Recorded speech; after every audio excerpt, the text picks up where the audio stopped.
Hello and welcome back to Everybody Loves Raiken, our 5th edition live play that meets every Tuesday night.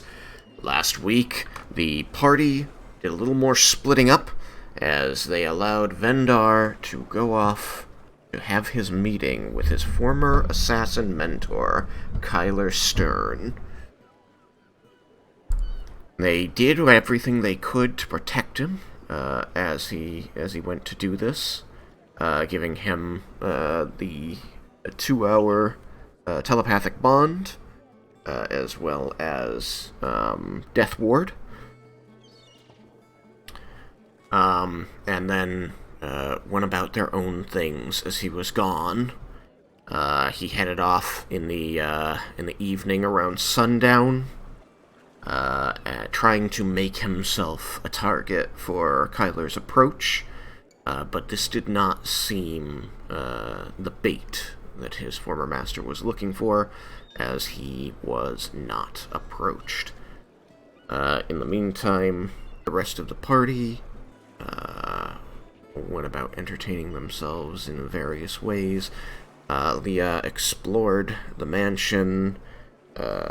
Cyrus went to see if he could look further into the disappearance of one of the mages from the Mages Guild, the woman they had met. And actually, I think I'm forgetting the one other thing that occurred before this was dealing with Rooter, as the party tried to convince her that it was too dangerous to accompany them on their journey, and that they could set her up with a good home. Ultimately, she told Jebel that really all she wanted to do was travel with him, and if she couldn't do that, then she would just go back to what she was doing. She wasn't looking for a home. And she left. So, Cyrus did not find any useful information at the time, and returned to the mansion. Meanwhile, outside, Vendar continued watching and waiting and loitering about, hoping to be approached, until about midnight, when he saw an acolyte from the Temple of Pelor cross the plaza to the mansion. He followed him, found this was the messenger he was looking for. He was taken back to the Temple of Pelor to meet with Kyler, whereupon he learned that the acolyte himself,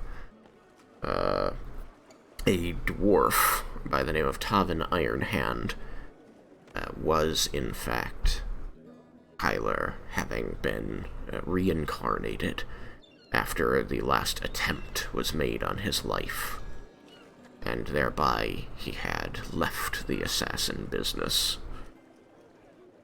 He did want to part on good terms with Vendar, however, in spite of utilizing the Assassin's Guild to prevent Vendar making any foolish moves in his presence, and gave the young man as much information as he could, including the name and location of the herbal alchemist who had been providing the juice for Vicaris. With this new information, including the rare ingredients of the juice, which Kyler had to procure, he said his final goodbyes to his former master, and met the new man, Tavin Ironhand. As they were ending their meeting, actually, the doorway of the temple was darkened by a human clad in full plate armor and bearing a very large hammer with a spike on its head. This man possessed an all-black, perhaps glass eye, and introduced himself belatedly as Alarn, explaining to Vendar that he had been following the young assassin due to him having an abundance of ghosts stuck to him. He offered to kill Vendar to unstick the ghosts, and when Vendar didn't seem keen on that plan, instead offered to perform a ritual which could help send them on to the Raven Queen. This seemed to be the man's primary concern. He is perhaps a zealot for the Raven Queen, and very much seems to care only for making sure that people make it to the Shadowfell as they're meant to. And I spent a few hours with him learning the sending rituals to make sure that spirits pass on properly, should he need them again, and then returned to the mansion, to the party, who were all asleep except for Laromendis. After confirming that he had his meeting, he went to sleep for what short time he could before his next engagement. Waking up early the next day, the party is going to leave to meet with Dymsa, the tiefling who formerly served in the army of the Draknir family, which has been rolled into the army of Everwatch. And Dymsa should be showing them to the battlefield where they lost Thandros, Vendar's older brother. And so we rejoin the party in the morning, after Vendar has had a chance to pass on his information to the doctor, and let his mother know that Kyler is in fact dead. So, it is early morning.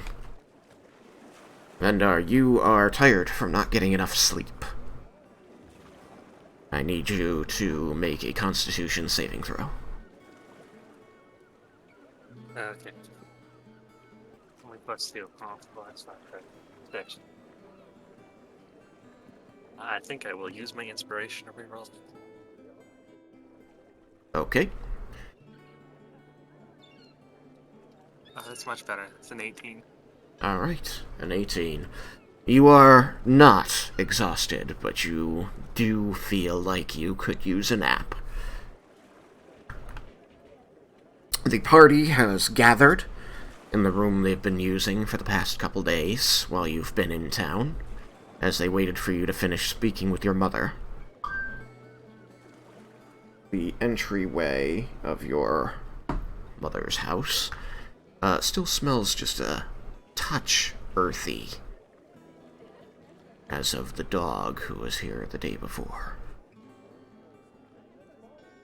Gonna be that way for a while. You're welcome. We should get going. Got places to be. Oh, Jebel, can you make some good berries? We're not gonna have time to eat. You're not the only one. What is it about? How long do you think it'll take? I don't know. It depends on what we find out. Do you at least have a general idea of how far away it is from the city? Just outside the gates. Well, I have one or two more things I'd like to see to in the city before I leave that I was not able to do last night. So, he'll say this looking at Laromendis.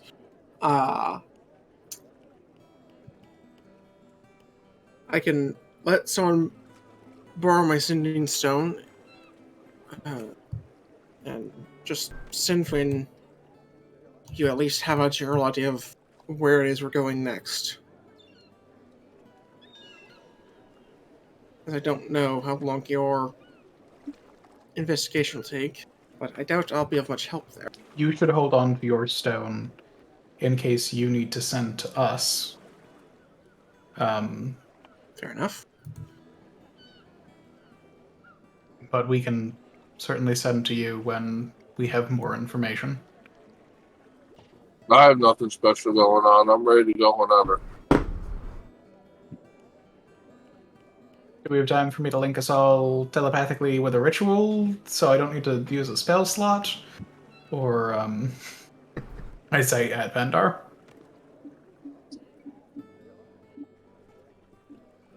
Yeah. Alright. I will not I be hold my extending hand out this. to Vendar, though. My hand is held out, and there is a good berry. Thank you. I'll take the good berry and eat it. Might pop one. I'll have One one. good berry. You mind as I have one. Thank you. Yeah, anyone's free to get one.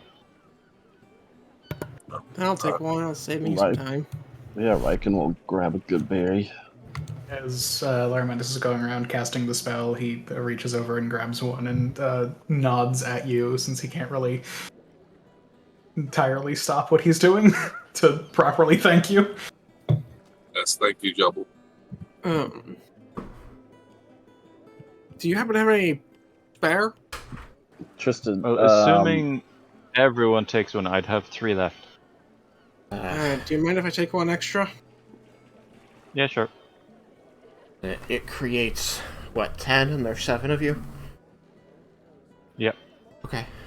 Up to 10. Alright, then you can do what you want with the remaining 3, including give an extra one to Cyrus.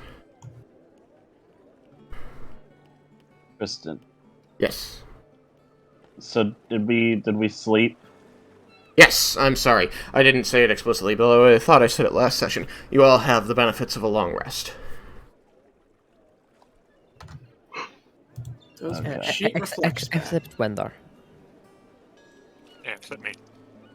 I wanted to make sure so that I'd get my one of 2 4th level spell slots. I think Vendar will survive without a long rest. Yeah, Yeah, I'm fine. just reminding. If Yes, anyone and I cares the appreciate it. rogue. And there is nothing else that I get from a long rest. Alright, then. So, it is, right about 7 a.m., like a little after 7 a.m. now. Which is right around when you said you would meet Dymsa. You're telepathically bonded, with the 1 hour version, 2 hour version? 1 hour version. 1 hour version. And you each have at least 1 good berry. Is there anything else you need to do before you head off to meet with Dymsa? Well, as I had said last time, I'm still going to... I was looking to come back in the daytime to see if I could find out if the mage has perhaps come back, or at least then there'd be people around for me to actually ask questions. Okay. Well, you were given some very non-committal answers by Vendar, so what are you going to do with that? What do you mean? Said he didn't know how long it was going to take, and he doesn't. And he says it's just in front of the city, but the city's big. I thought you were here for that, but perhaps you weren't. We had said that I'm gonna go investigate what I can, and they'll send to me once they have at least a better idea of where they're going, and then I'll go. So and you rejoin are, them. in fact, splitting off from the group. Yes. Gotcha. Okay. Then, if everybody is set, you head out. Yeah. I suspect that you each eat your good berry. Yes. Yes. I have eaten one, and I have one extra. All I right. didn't specify that I took one, but I too took one. Okay. I believe that Jebel was distributing them, so even if you hadn't come up and taken it, I think he would have found you with it. Owie. Could Lorelai get one of them as well, since you had some extra? Yeah, sure. Alright, Lorelai has a good berry of her own. You each eat it, it is delicious, and you feel nourished. You feel full, as though you just ate a good breakfast full of meat. Even though you did not. To be fair with you, the berry, in like size comparison, for Lorelai, that would be a full feast. Yes, I'm aware that the size things are weird, but as written, it says that it sustains one creature for 1 day, so no matter how big or small you are, you gotta eat the whole berry. Yep. It's strange, but it's useful when you need to feed a horse or a tiger. Unfortunate when you're hoping that, a bunch of mice would be able to share one oversized berry. Indeed. Yeah, it's less impressive for someone Lorelei size. Less impressive that she's fully sustained by it, yes. Yeah. Alright.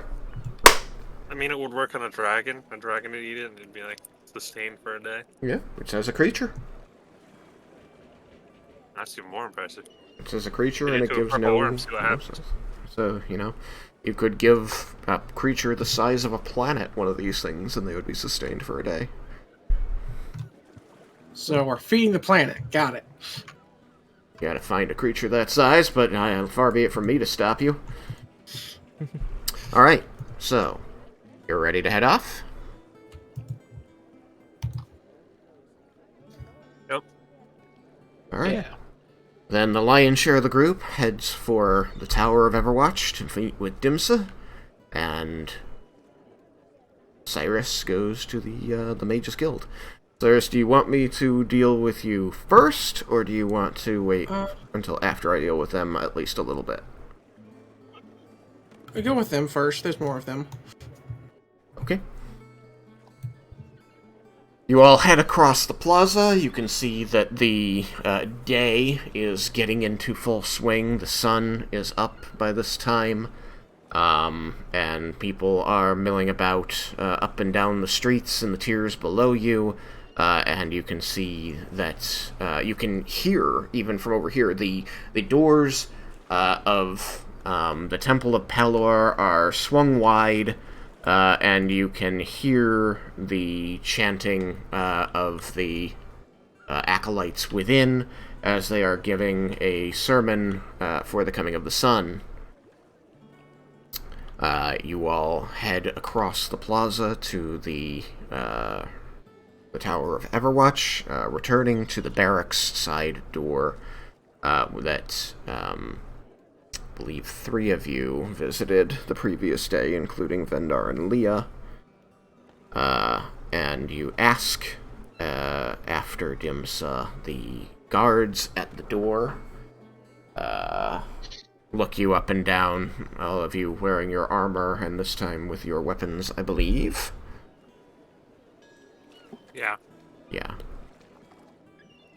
And one of them kinda, like... cracks a sideways smile and says, "Oh, good. He's been waiting for you." And he turns and passes into the door, leaving the other guard to stand with you. As she just sort of shakes her head, and you hear her mutter to herself. She does not try hard to conceal her speech, so you don't have to have good passive. Hear her say, "Rich folk."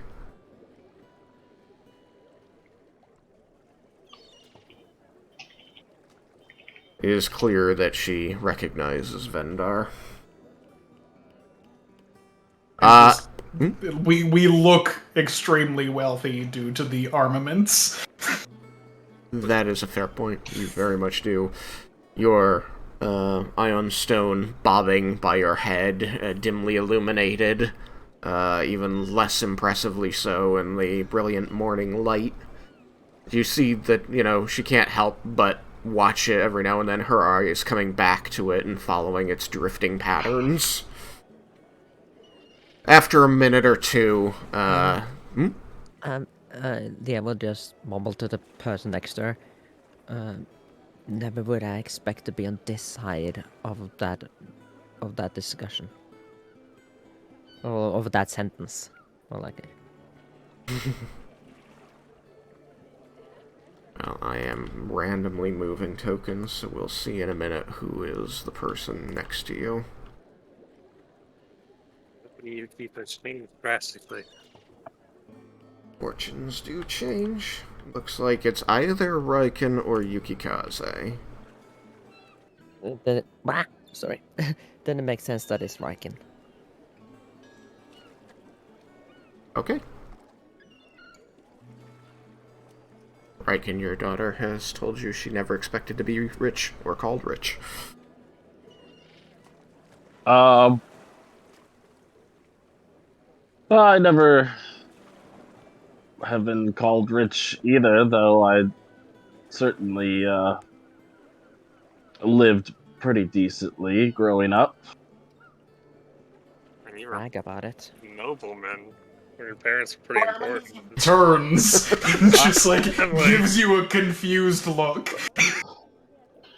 Just because you're well, I mean, I Your parents were like, I basically lived around the military, so I mean, they don't really talk about that stuff. It's pretty much all fighting and strength. I turn to Vandar and then telepath. Would they not be giving him shit about that?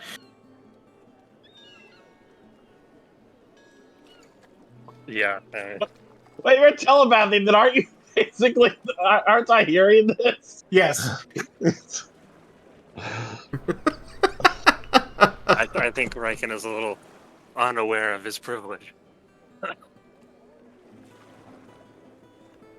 Didn't grow up that rich. Big fancy house. Well, I never really took High-ranking advantage of it parents. myself. I never slept in my bed or was protected from rain by my roof.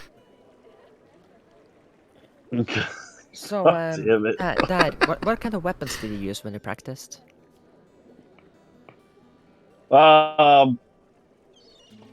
Mainly, Good ones. mainly good ones. The kind that are actually going to be do well in battle, like this battle axe and And hammers and. and who were you trained by? How experienced were they? So you're telling Very me? experienced. So you're telling me you went fighting with sharp sticks? No, that's Alpha boy over here.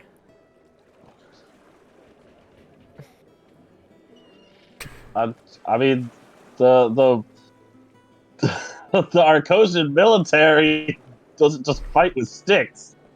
Just saying that the less fortunate would have to practice with it before getting in there.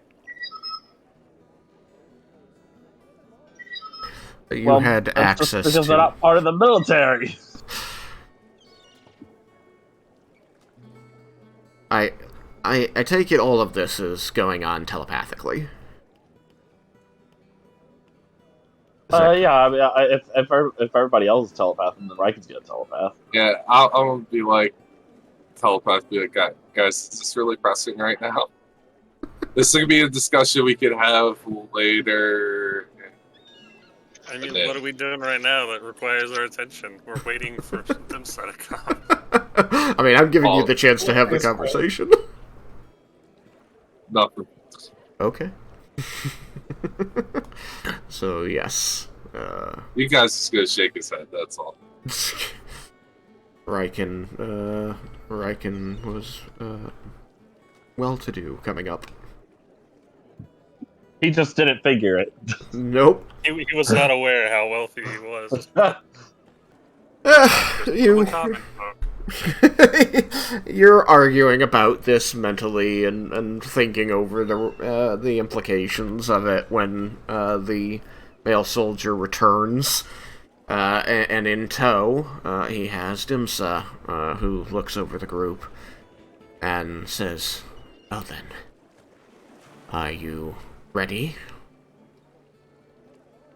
Yes, lead the way.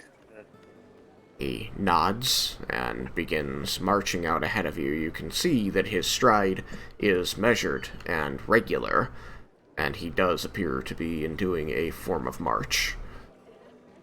You follow him down through the tiers of the city. Unless he's engaged, he's going to lead you in silence. It takes, a little over 20 minutes to get from the Brilliant Plaza down to the front gates, and then another 5 minutes of dealing with the gate guards there as they summon their wizards. Now, part of the party has been here for this once before, but for the benefit of those who haven't, they bring out a couple of wizards wearing guild cloaks.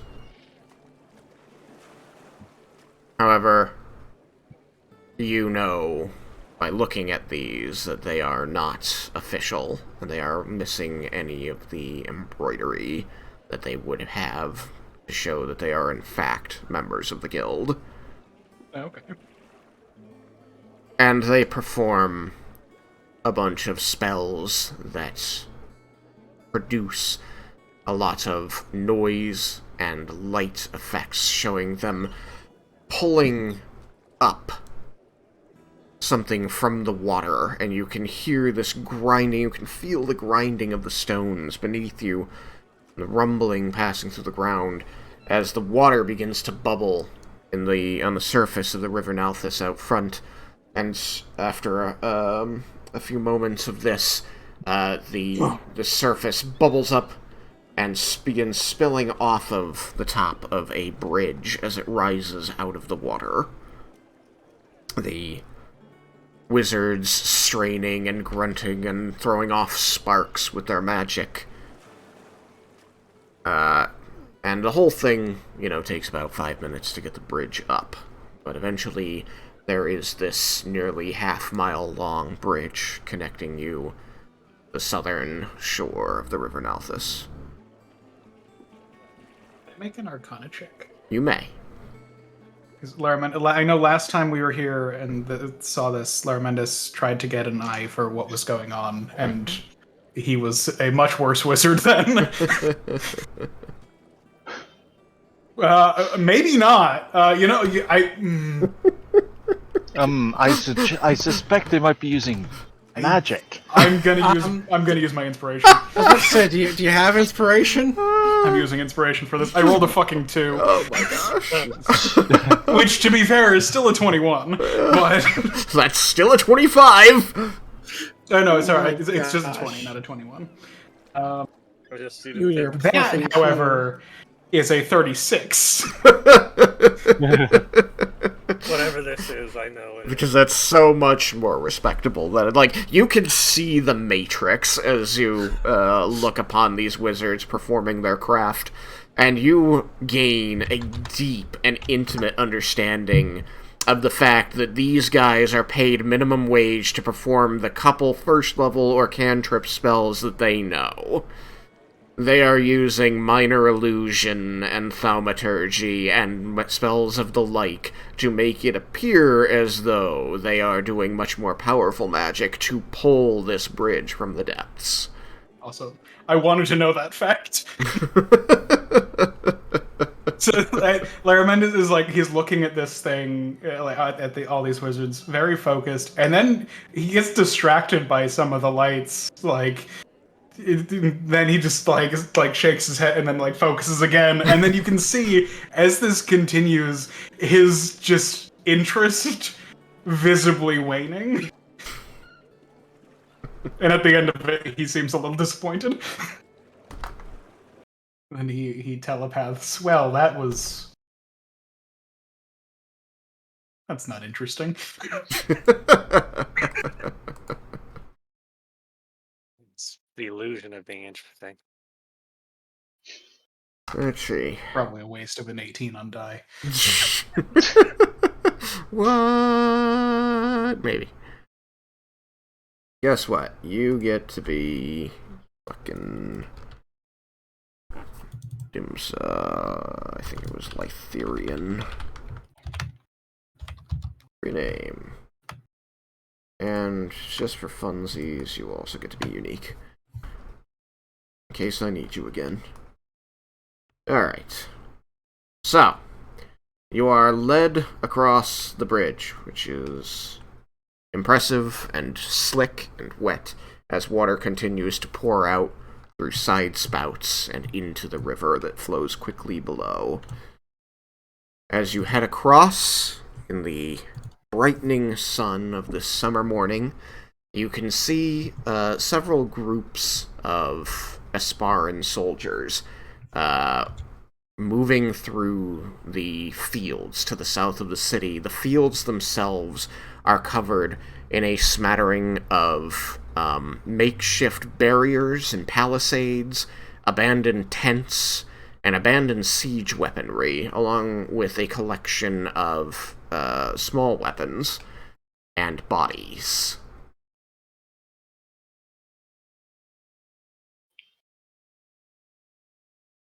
This is the first time that you have been to the southern shore below Everwatch since Bromdor's leadership changed.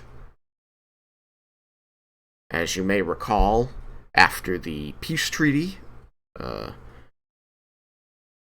under Sivan, he had left a peacekeeping force in Espara, and the city existed entirely under the fear that the war would resume and they would be attacked. As you can see now, the soldiers have been entirely driven off back across the border, or at least that appears to be the case, looking at this battlefield.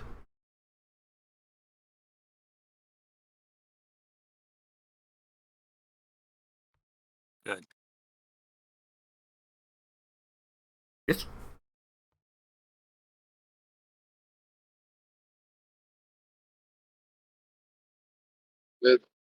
It probably smells really bad. There is the smell of death, the smell of decay.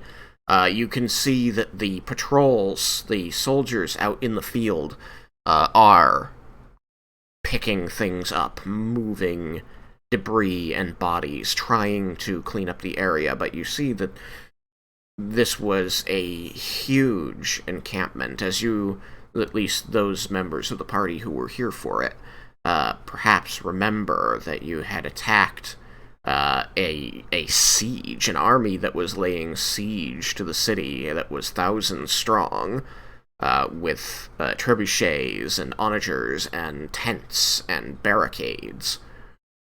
This would be around the same time that a sleet storm was used, causing Leah to fireball Raiken. If that helps spark memory. How could he forget? Via the sewer system. And you What eventually... are you talking about? I would never do such a thing. You Is that did... how we met On Martin? Thandros' head. You met Martin the night that you attacked. Well, not Jebel, Bruinor. Yeah. We like Martin. He was one of the soldiers that you did not kill when you came upon... When a patrol came upon you, and you were taking their... You took their uniforms and then used them to try to fool other patrols that you were Bromdoran soldiers, and it did appear to work on Martin. You later saw Martin again after you helped work out the armistice and teleported back to Everwatch. He was there among the peacekeeping troops as you crossed the bridge in pursuit of the necromancer. Gave him a chicken. I I remember that.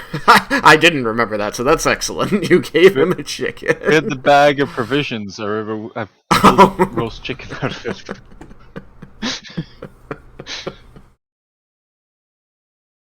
Because he wanted to see snow, Right. and he was still there. Yes, you had tried to order him to go see snow, and he seemed to eventually decide that he was being hazed by more senior soldiers and had not gone AWOL, which could be punishable by death. In any event, these memories come rushing back to those members of the party who have been here once before. The area is sad looking. The earth is trampled and torn up over the entire space. As I said, bodies of soldiers and horses lie rotting in the sun as these groups of soldiers work diligently to clean up as best they can, starting with whatever's easiest and moving to what needs it. Dymsa himself stops and looks over these things. Clearly, he has not had a chance to be here in a while, and he's momentarily just taking it in, mouth slightly agape. After a moment, he kind of shakes himself out of it and looks around, seeming to be trying to find the edge of the river's banks, and kind of like you see him tracing lines with his fingers in the air as he looks each direction and nodding to himself before pointing off to the southwest and says, "That way.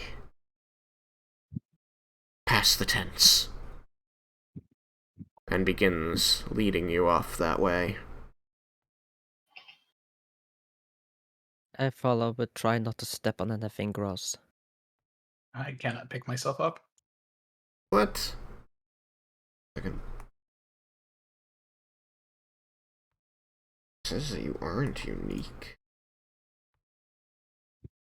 Kill you. Laromendis keels over. That's interesting.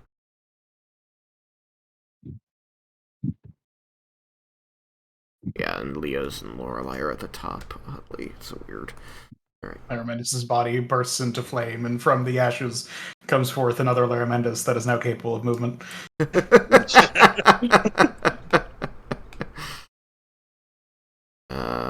You got yourself there, Yuki?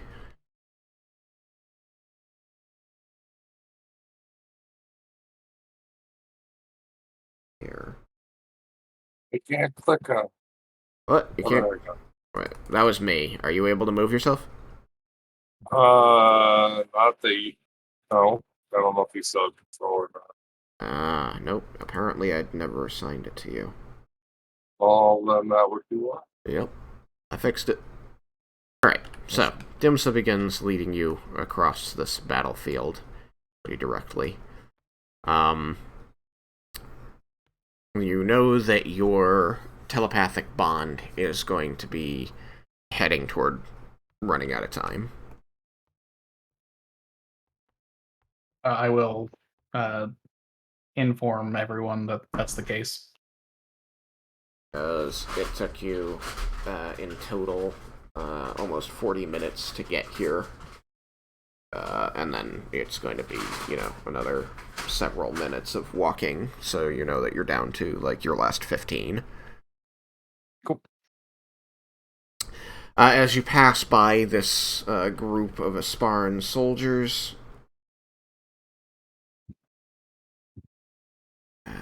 Raiken? Did you lose me? Nope, I didn't lose you. I just had to go back and grab you. You see that these are grim-faced persons. A couple of them are wielding bows and arrow and are on lookout, like very focused on the surroundings, while those wearing armor and melee weapons are focused on identifying objects to be moved or collected. They are dragging a wagon with them, the kind with two wheels, barrow, I guess, sort of thing. And they look up at you, and they seem to recognize Dymsa, and they nod.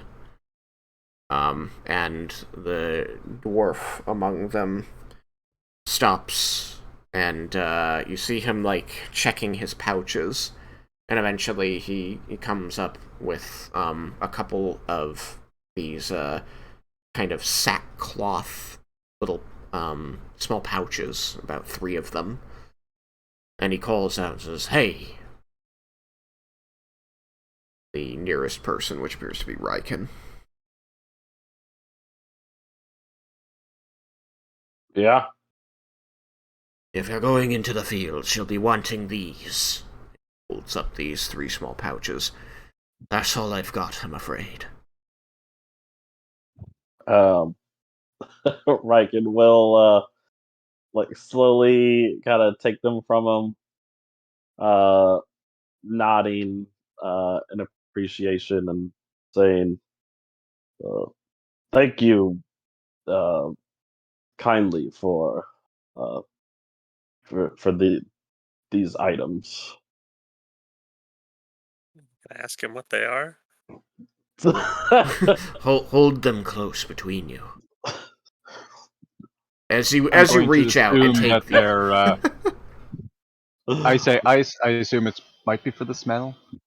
as you reach out to take them, you are hit by the strong smell of flowers. Okay. Oh, does smell good. Far better than anything Told ya. out here. Again, thank you. He nods to you, and then once to Dymsa, and then continues on his grim task. You can see that his leather gloves are slick, with,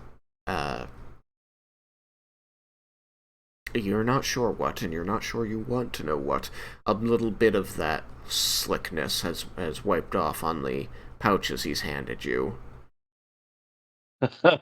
Raiken will take great care to avoid touching the slickness. He will offer one to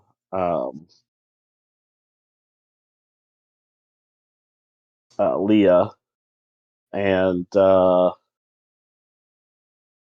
he will also ask if anybody else would like to have any. Posies. Yes. I think Laromendis is going to tie a cloth in front of his face, and then you'll see him casting frequently. Because the cloth now smells Prestidigitation. nice. Yeah. It's one of my favorite things to do with this spell. The thing Raiken just handed me, it's like shaped like a cloth, yes? It's a pouch. It's It's a it's like a pouch. sackcloth pouch that's been stitched coarsely, so that it fully encloses whatever's inside it. If you squeeze on it, you hear crinkling and crunching, and when you squeeze on it, it emits more pungent, aromatic smell of these flowers, these posies. Okay, so it's something I can hold, not tie over my face. Yeah. You could hold it, yeah. I'm just gonna tough it out, but I'll look a little uncomfortable, but because I don't want to dull my senses. Okay. I want to know who is toughing it out. Besides Yukikaze. I mean, it depended on if other people wanted the pouches. Yeah, so Raiken you was have willing- two, Raiken, and you were Raiken told was that you willing could to share give them. two up. Yeah. I smell worse and double worse. I do request that when I am casting my spell, that someone near me is holding one of those, because I won't be able to prestidigitate this. But until that time,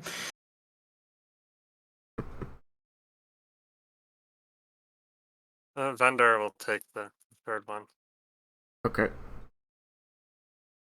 So, Jebel, are you going to try and share with one of the three people who's holding one, or are you going to tough it out like Yuki? I'm thinking. Jebels probably smells some awful stuff, so. I mean, if there's 6 of us, then if 2 of us each share a pouch, then we'll be fine. It's almost like I checked the math. Yeah. My thing is I don't want to step in anything. So like if I smell something that's worse and didn't notice it, Hmm. I want to be able to smell something bad coming. Alrighty. Oh, so I'm 3 feet. I'm 3 foot tall, so me sharing a pouch with someone is. I mean, your best bet is probably Leah then. Yeah, she's only like 2 feet taller than you, and so like 4. Also, can't you cast Alter Self at will? Make I yourself thought you Yeah. would like it make doesn't have a yourself a nose. foot. It doesn't, but it can make himself a foot taller for the purposes of sharing. If I recall correctly, anyways. Or he'd at least be And somewhat Jockey just comfortable at polymorphs night. into something I can't smell. Tall gnome, tall gnome. Yeah, you could probably morph into something that actually loves the smell. And it'd Polymorph be, into a vulture. it'd Or be a raccoon. it'd be fragrant.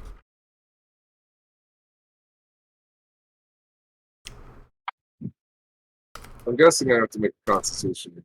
You're going to. I'm just trying to figure out what Jebel's doing. I'll be fine. Alright. Both of you please make a constitution saving throw. The DC is going to be 16. I should be okay as long as I don't roll something stupid. Dice? You say that, and then you know what's going to happen? Roll something You just stupid. gave the dice a challenge. They're like challenge I know. accepted. See, here, listen. Ah, I love my dice. Love you back. God damn it. Like one day whiff and then vomit everywhere. It's gonna be legend. Wait for it. Dairy. I choked on something. Yeah, same here. I got a 12. Dwarf's like, share it between you. You'll need it. What did you These two get? just like, fuck that. And then I'm just... the dwarf just looks. Was this It's a like- check or a wait? Was this a check or a save? A save. So you still missed it, even with my bonus. Did you ask if he included your bonus? By 1. No, I didn't. So it would have been 15. Right. I mean, technically, my roll could have gone worse. Did you roll a 2? Yeah. So what's the total with Raiken's bonus of 3? 7, I think. Okay. That's less than 16. Mm-hmm. If my maths is correct. Yeah, you know, this time around it is. Hold on, I've got a calculator here. Okay.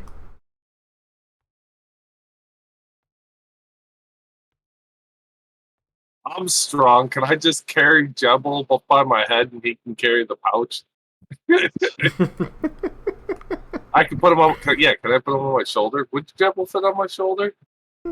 Jebel could ride on your shoulder, but you've got a different problem.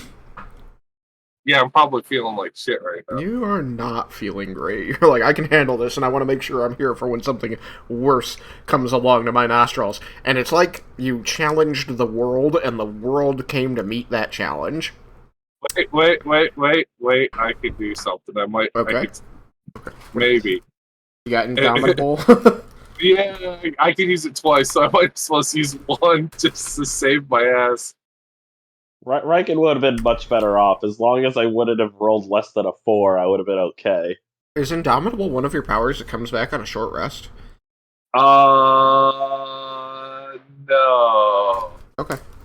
No, the Indomitable is not. Okay. You do have a lot of short rest ones, so I wasn't sure. Action Surge. Action Surge is one. Does he have an inspiration? You can Action just use Surge the comes back with a inspiration. short rest? Mhm. God damn. Yeah. Yep, that's why it's great. And he can eventually use 2. Okay, so alright, I clicked my thingy for Indomitable. I'm using that dice is fired. I'm using the other dice now. You know, this one's just gonna try and like do even better than its friend there. Yeah, they're plastic, so you know they better cooperate. 'Cause I like to grill things. Sorry, boys, your friend here just didn't cut it. Smash! Disappointing. I'll bring out the hammer. You'd have the most beautiful plants in the city. You did worse! That's what I was gonna called do. it. So, what is Yes. what is the They new, will take the challenge every time. what is the Alright. new total with Raiken's bonus? So that would be 13. 13. Okay. Turns out the second wind is worse than the first. I don't care. Yukaze is gonna tough it out again. He's like, God, so actually, so here, I'm gonna play this up here. So like, wow, this is actually a little more potent here than I thought. It's actually kind of hit me a little, and I'll shake my head the first time. Second time, I'm like, oh. Hunch it over. I think I want something to help me with this. I'm gonna be in trouble if I don't. Yeah. And I'm expending my second Indomitable, and it was a 12 on my roll, so that will be 18, Okay. 22 Okay. with Raiken's. Third So time's the charm. yeah, I didn't want to blow those, but I really don't want to be sick. And I'll be like, I'll see Jubble. He doesn't look so hot, right? So I'll be like, Jubble, do you want to ride on my shoulder holding the last bag? You might want to give me a moment to describe this, because Jebel failed by 5 or more. Oh no! And so you just to roll in your description, Malachi. The group carries on into the battlefield as you find more pitting, slushy ground, fallen weapons, destroyed armor, and parts of bodies, and the smell hits you like a wall, and you try to tough your way through it, Yuki. You kind of, you flex your shoulders, and you kind of try to limit how much air you're taking in all at once, just breathing more slowly, and eventually you are brought down to one knee, and it's just, it's really driving you to the ground. It's so bad. You feel this nausea coming over you, and you exhale heavily, trying to get your second wind going, and you do find that by steadying your breathing and toughing through it, centering your mind to overcome this matter, you are able to finally gain control over your gag reflex and return to your feet, though you did have to kneel for a moment, the party stopping to turn and see what's wrong. And in that time, Jebel stumbles up, next to you, and just goes, I don't feel so good, and I'm afraid you're gonna lose your breakfast. Oh, no, Which was a good berry. Which was your good berry. So it's just whatever water you've drunk and this good berry chunks onto the battlefield, and now things smell even worse. Because it's just good berry and stomach acid. Just dry heaving. And I just look up, and I'm just like, he's just pale, sweaty, and he goes, I fell into a slurry pit once on a farm, and I thought that was bad. And it was bad, but somehow 2 weeks of rotting corpses is worse. Anyway, yeah, pale, sweaty, and with just this, dribble of red coming down from his mouth, looking very much like blood. It is Goodberry. Lovely. So, now that you have that whole story, you may, if you wish, still offer to carry him. Jebel, do you want me to clean you up real quick, and you want me to carry you? And Yes, please. And we'll get the pouch from whoever. Who had pouch again? Raiken? No. Raiken has one, Leah has one, Vendar has one. So I gotta ask someone to pair up with someone. Yep. Yeah. So I'll just be guys, this is pretty bad. Jebel is not doing good. Can we pair up with these, and Jebel and I will share one? Yeah, Vendar will toss his over to you, and then he'll stand next to Raiken. Thank you, Vendar. Do I need to do a strength check? My strength is pretty powerful. Do I need to do a purchase, or are you just gonna allow it? Oh, he's pretty small, and you're pretty huge. I think you're okay, especially because you're wearing the full. You're attuned to the full Bahamut set as well, so you're good. And my strength is pretty much ridiculous. Mm-hmm. Okay. Oh yeah. Raiken's gonna change into his armor. It's even though nothing's happening, this is a battlefield. Reasonable. Okay. I'm going to take this moment as you struggle your way across the field to get to where Dymsa is leading you to check in with Cyrus. I was just gonna say to Jubble, I'll hand take you the pouch, Jubble. Like you're in charge of keeping it for us. All right. Yeah. If I throw up on you, I'm sorry. Try your best not to. If Create you a do, chain of throw ups. I can set you down. Just let me know. Just tap me on my shoulder pretty hard, or actually, just you can smack the back of my head. I don't care. I mean, it'd be funny. You So, can do Morse alright. code on your helmet. Or I could just say, please put me down. Yeah. Well, That's me. Or your warning could be, That's me. like I'm you not hear gonna him make it. start and you just drop him into the slurry. no, I won't do that. All right, that's all I wanted to say. I wanted to make sure that everyone knew that I gave it to Jumbo and Jumbo. I never wanted to become part of the slurry, but I always kind of knew I would. It's worse That was a than true story, Halo. by the way. I fell into a slurry pit once. Ugh. All right, that's all on my part. Alright, good job, everyone. Thank you for that. Alright, so, Cyrus. Yep. Hi. You go to the Mages Guild? Yes. Okay. It is during the day. The city is alive and active again, very much unlike the previous night when you were hoping to find some stuff out. You can see that there are people lined up outside of the Mages Guild. Probably 5 people outside the door at this point. Excuse me.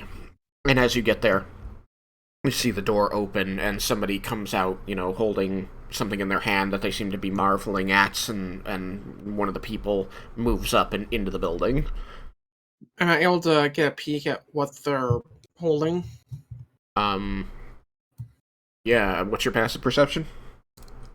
Passive is probably pretty bad. Let me double check before I answer, though. Yep, pretty bad. 9. Right. What's your active perception, then?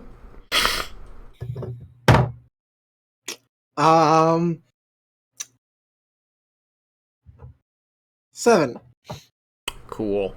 No, unfortunately, they're just taller than you, and they're cupping it in their hand, so you can see that there's, like, a dim glow reflecting off their fingers and reflecting in their eyes, and they seem generally, like, taken by this item, and eventually, like, as they pass by you, they, like, clutch it to their chest and look around and begin hurrying off toward wherever it is that they're going. Alright. So, short answer is no. I'm gonna try and flag down the next person to come out of there and see if I can ask him a question. But in the meantime, I'll be waiting in line in case I can't.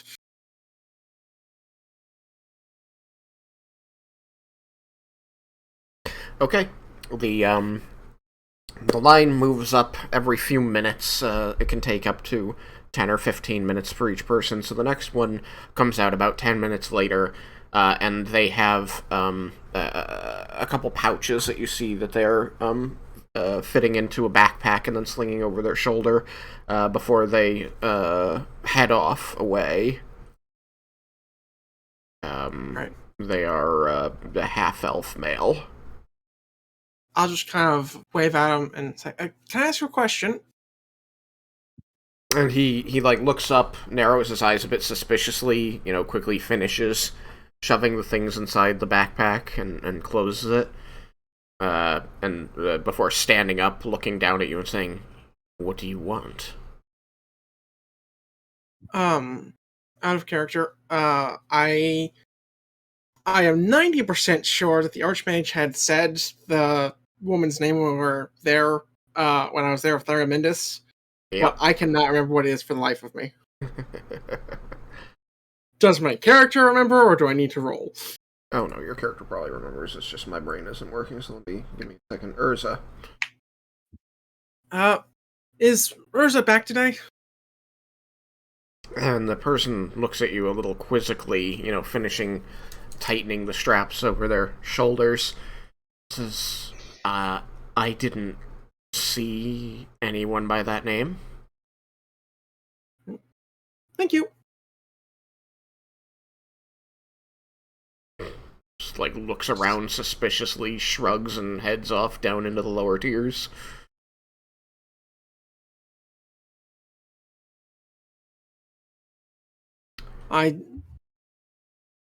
So I'll probably just end up waiting through the line, but first I'll ask the person in front of me, what's the line about? The person in front of you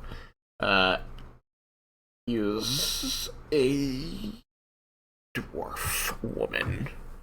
Oh good, they're at least not towering over me. Nope. She turns back and, you see her begin looking up and then kind of comes back down to eye level and seems pleasantly surprised. Also, as you look into this face, you feel like she must be on the older side of dwarves. Alright. Which you probably know is quite old. Alright. And she says, this is for the Mages Guild. We're having our belongings enchanted, having spells cast for us. What the Mages Guild does in cities. Alright, I just wasn't sure if it was something specific, if it was, I don't know, some sort of event today, or what. Just wanted to make sure I wasn't, I don't know, somehow in the wrong line or something. It just seems that the Mages Guild is quite popular today. I don't have anything I don't care. I don't have anything else specific to talk about. But Cyrus is probably just trying to make polite conversation and see if anything interesting comes up. She holds up a fine-looking piece of porcelain. Looks like it might have been a bowl or a vase or of some kind. She says, "I'm going to have them mend this for me."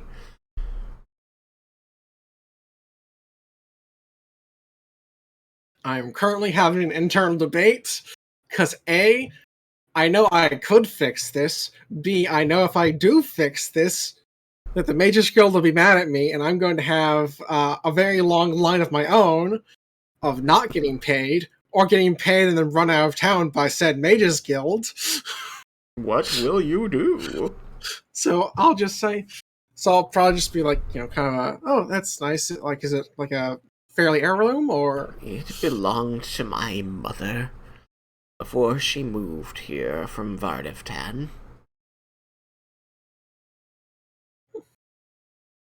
It's a memory of our old home.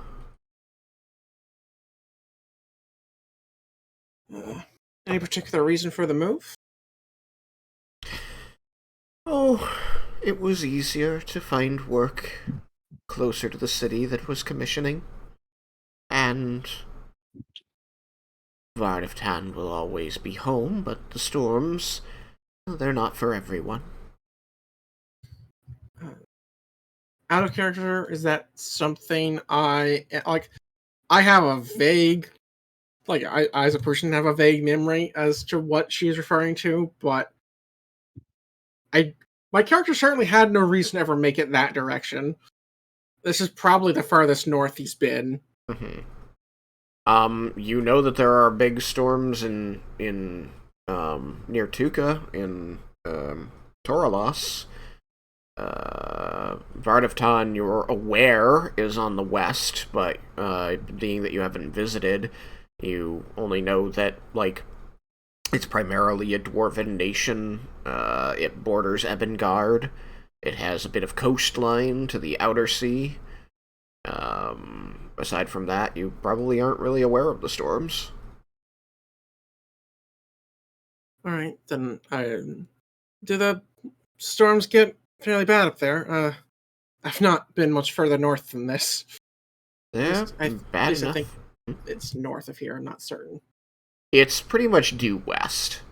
Due west, so that I don't. I'll just say I haven't been there Yeah. instead of north of here. They're strong enough that we can't grow any crops above ground. There's no soil. That would make things tough.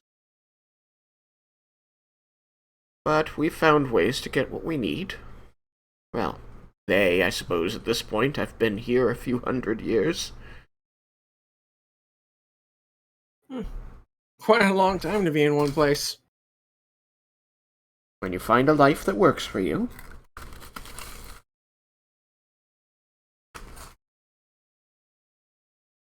Suppose that's fair.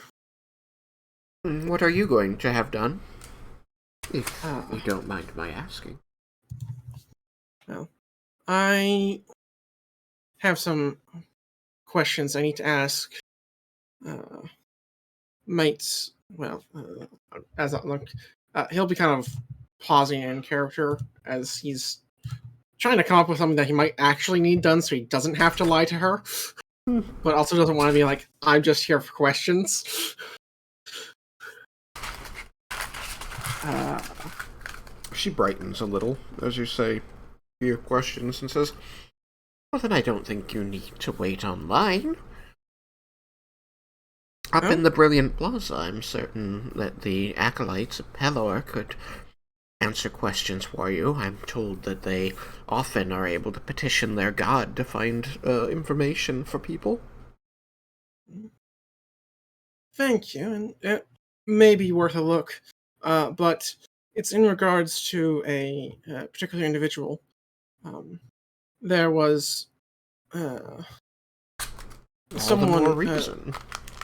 Who was working at the Mages Guild who had left unexpectedly, and I'm simply a concerned third party trying to see if she's made it back off. Oh my. Could that be why the line is so slow today? Could be. If they're short-handed, that would explain it. An idea sparks. Is there like this is to the DM. Is there any one manning the front, or is it just kind of they're waiting in front of the door? Door opens, one person goes in, one person comes out. Yeah, that second one. What are you gonna do? How many people are in line? At this point, you and 3 others. 2 others. All right. This one comes out just now. Then, I suppose I'd ask, not in a loud voice, but enough to be heard by the people online. Could I, by chance, offer you all a little bit of gold simply to ask if they could use a hand speeding up the line? Oh. Well, I haven't anything to offer them, but certainly wouldn't turn down gold. You just want me to ask if they want help? Yes, or to let me, whichever suits your fancy. Well, I can do that. How much gold are we talking? As it's a simple question, a piece each. Very well. And you said there was 2 in line now? Yes. And I'm not looking to like skip over one person, so I'll hand them each a gold. Okay. The other person just sort of looks at the gold that you're handing them and shrugs her shoulders and says, yeah, sure, I'll ask.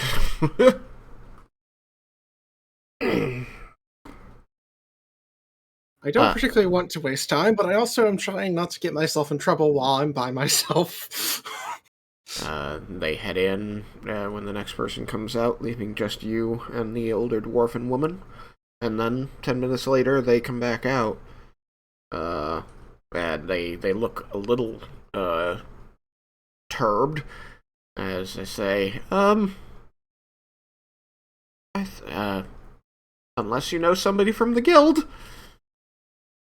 The phrasing of that question, like, and this is just kind of my own thought process. That phrasing of the question leaves room for interpretation. I know someone from the guild, and I am capable of helping. I am just not that same person from the guild. It is up to you to interpret things how you see fit. I imagine, well, I know how it's intended, and so since there's just one person in front of me, I will just let it drop. Wait patiently at this point. The old woman goes in and comes back about 10 minutes later. And, she just sort of, shakes her head. Says, hopefully Erza will be back soon. Hopefully. And so, was her coming out? So this is my chance to enter, now then? it's your chance to enter. You go in, and you see the room looking much like it did yesterday. It looks like the curtain has been drawn back across behind the front desk, concealing the messy shelves of magical goods and reagents. And you see Theranethian behind the desk, like, rubbing his temples. And without looking up, just says, "Welcome to the Mages Guild. How may I help you today?"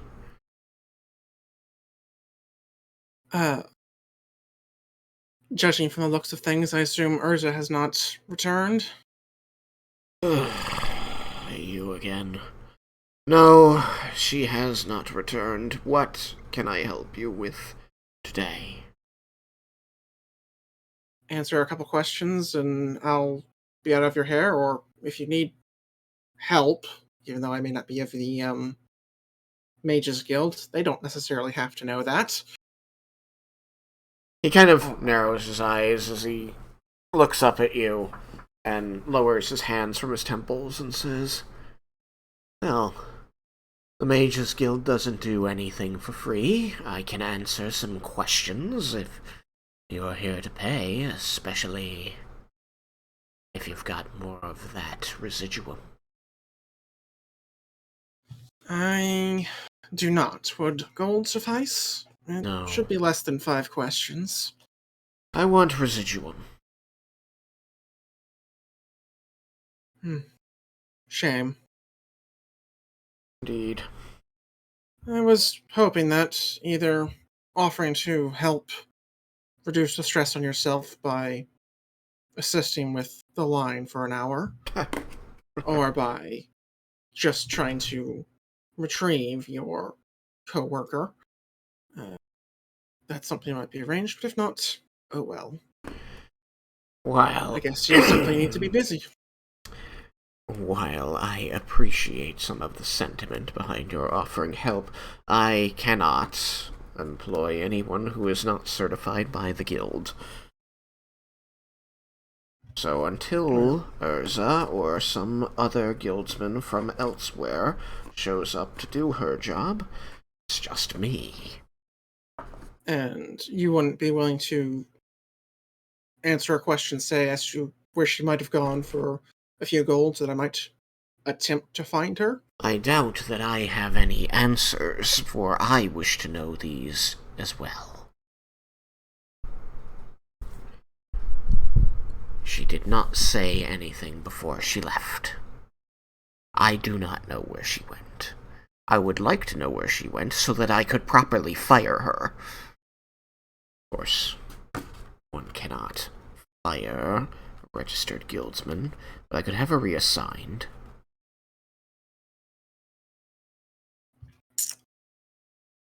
Very well. Then I shall get out of your way. Please. Unless there is something magical that you need and are willing to pay for. Let me just double check one last time, because he would have had time in line at least. Sorcerer spells, is there anything that has a component? You're certain you haven't even a grain of that residuum on you? Do you honestly believe I'd give it up for information at this point. I was hoping you might give it up for the pursuit of science. You have some, and I have my own experiments I wish to run. Then, have we nothing further to discuss? I'm double checking my sheets. That gold or was that silver or platinum? That is silver, so I can't afford the one thing I might want. So then I'll say, then sorry to bother you. Have a magical day, sir. He'll nod and leave.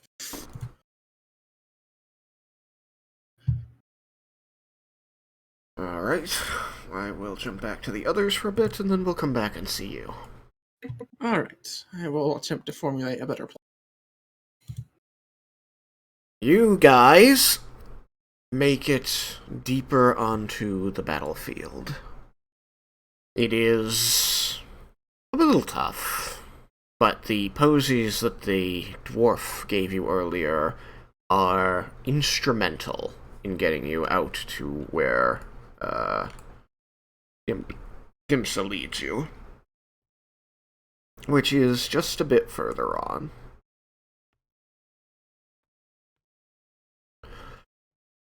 And he looks around again, once again kind of tracing lines with his finger in the air. Says, yes, I was here, he says, pointing at the ground by his feet. It was nighttime. The sun had just set, but I was here. I am sure of it. Which means, and he takes his other hand and begins, like, tracing lines you can see. He's kind of, like, forming the shape of the horizon. That when I saw Thandros, he was there. He points a bit to the east and begins jogging off in that direction. He looks around again, looks back to where he was, and says, yes, I think so. Right around here. At sunset.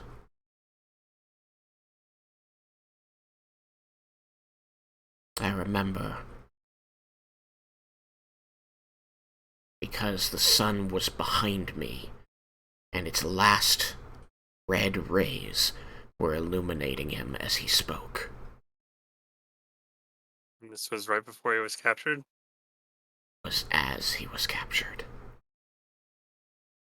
Right. That is very helpful.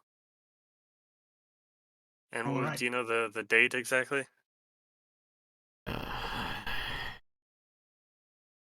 He thinks about it for a moment. Seems to be like counting back from where he is now.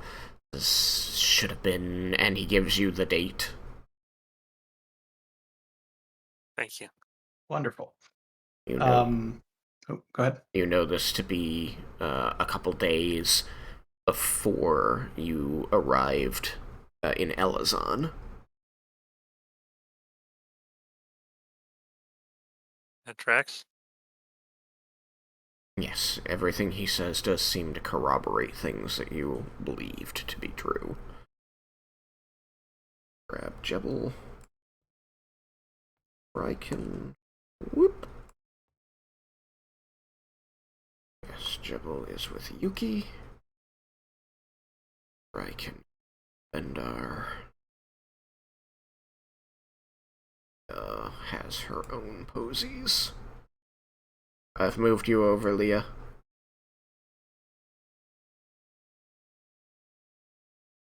And he kind of looks around after giving this information, says, alright. Is that all you needed? Just the location and the date? And the time which you have given us. To the voice in the sky. Yes. Is knowing it's sunset good enough? Or Between... should I math, like, when exactly that is? And we're going to say that you do, because you Okay. have very high intelligence and you have Ash to help you. Yeah. But That seems between entirely you and reasonable. Ash, you talk about when this date falls and the seasons changing and what this does to the sunset. And he, having the memory that he does, is able to calculate the daily change in sunset time, and so you're able to get a rough estimate within 2 hours. Okay. And it's really easy to kind of say, yeah, that sounds right, because, at that time of year in the spring, sun should be setting, around 6:37. Your math seems to corroborate this. Cool. So yeah, the Laromendis and Ash, like, they're focused on each other for a bit, talking about time and everything. And then Laromendis rubs his hands together. And it's like, well, shall we give this a go? Dymsa looks incredibly confused. This? We are going to, I am going to perform a spell, which is going to let us see what happened here at that time on that day. We are also going to be able to interact with it. So that if we need to talk to someone there, we can. This will Will it not smell better? Did it smell better on that day? Laromendis turns to Dymsa and asks this. Dymsa Worse. Definitely worse. just blinks his lightly glowing orange eyes at you. Says, I mean, the bodies were fresher then. He turns perhaps ever so slightly. I'll take it. Just looks absolutely wretched sitting on Yuki's shoulders. I'm going to stand back. Laromendis explains the area of the spell so that anyone who does not want to be within the sphere of influence does not have to be. I don't remember if we had talked about what it looks like from the outside. I don't know if you can see what's going on there, like as like an illusion. I don't know if there's like a purple dome. Pick a color. I feel like it should probably be the Lich's purple. Unfortunately. Then it is the Lich's purple. You madman. That was the inspiration. Alright. It just could not, like, anytime he tried to deviate from that color, it just didn't work as well. Clearly, the color was part of the formula that made it work. He does not understand how or why. Just that it is. Oh, so it's the coating tomato, huh?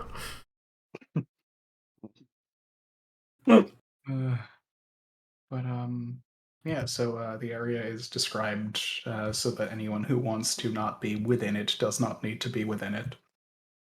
Let's see. It's 100 feet by 100 feet. I will drop some things on the ground to mark it out. I imagine you want this to be the center. Yeah. Okay. We shall use these interesting cobbles. We'll call this square the middle.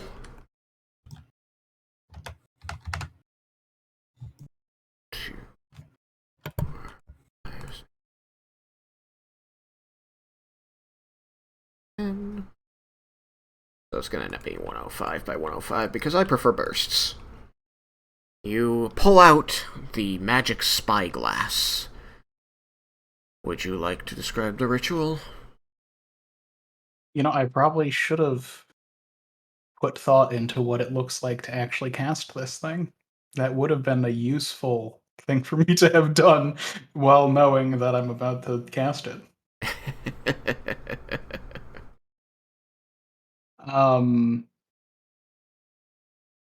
I think that what mostly happens. So Laromendis stands in the center of the area, and begins, incanting. And actually, is this how much time does it take to cast the spell? Casting time 1 minute, Okay. and it is not a ritual spell. First, let me mark off the 8th level spell slot. I'm also extending it with sorcery point. Yes. So Are you choosing the time such that you're 1 hour before the estimated time and therefore 1 hour after? yes. Okay.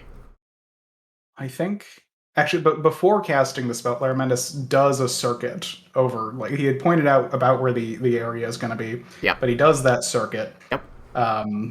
Keeping an eye out for anything that's particularly weird about it, because the ground is going to change. Yeah. Although maybe not.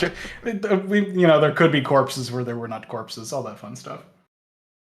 He stands in the center, rubs his hand together, and then as he is chanting, he spins around, looking at the borders of it through the spyglass, and he is turning it as he's casting, and you hear like the clicking of clock gears. I think that's my off the cuff vague thing of what happens. Okay. All the places that you spy through the spyglass, looking glass is a totally different thing, begin to glow, marking out this area in a purple brilliance, which begins creeping upward until it becomes a purple wall, and as it rises to about the height of a person, you see it's almost as though a curtain falls, and on this curtain is painted "The Land About You," as though the wall itself is becoming invisible, except that the land about you is now bathed in the light of the time you are summoning, which is just as sun is set, is beginning. So you go from brilliant early morning to waning evening light. And this curtain continues to rise, and then you notice the effect spreading across the ground. The pits, the pieces of wood and weapon, the bits of armor and body vanishing, and slowly in their place you see rising, building level by level, the feet and legs and torsos of people, until you are entirely surrounded by soldiers fighting. You see groups of soldiers nearby, out here, working to get a trebuchet operational, while officers in this area are shouting orders to different squads that are all around you, pushing in the northwesterly direction toward an incoming army that is cutting their way through mercilessly. Laromendis casts a spell. So Laromendis casts a spell once this solidifies and he is no longer casting. Yes. What spell? He casts Telepathic Bond on everyone here. As a spell or as a ritual? Yes, as a spell. Okay. Then Should have done that before. Everyone here is once again telepathically linked, I assume, with the exception of Dymsa. I had been wanting to include Dymsa. Oh, then if he's within the range of it, which is like 30 feet. So yeah. He is. So I will cast that and quickly telepath to everyone. We are connected by a telepathic bond. It lasts half the time. But this should help us coordinate what's going on here from our end. The image around you is solidifying. Now, your spell is fully interactable, is it not? That was the intent. Okay. You probably see where I'm going with this. Yeah. I see where you're We're all going with gonna this. die. So my first question is, can it get counterspelled? That's In why I vision. stated I was casting a spell.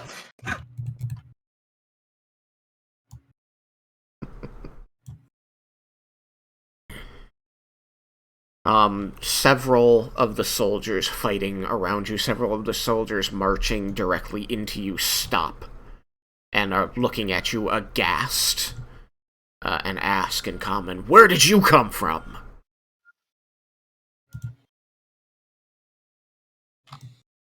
Who's getting bumped into first? Guess I should just drop a bunch of tokens, shouldn't I? Gonna drop like a bunch of the same tokens so that we can always know who we're talking about. Yeah. Just gonna drop a bunch of these dudes. That's a lot of dudes. That dude died, didn't he? I remember that dude. Yeah. And so we'll call those the Brumdorans. And we're gonna make these ones the other guys.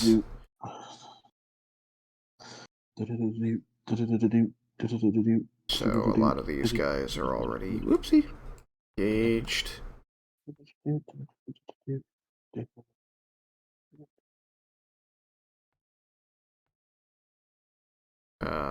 But several of them are stopping as they see you.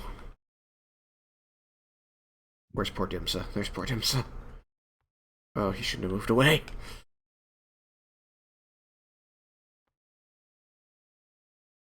So, looks like Dymsa's getting bumped into first.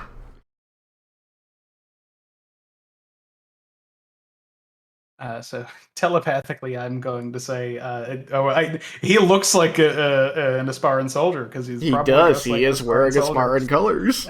So I was going to say we should probably tell them that we're Brumdorans, so that because I assume that he was not taken by Asparans, and we'd be less likely to be dealt with. But we have with us an Asparan soldier who he just sort of appeared out of nowhere. So I imagine they're just going to attack him.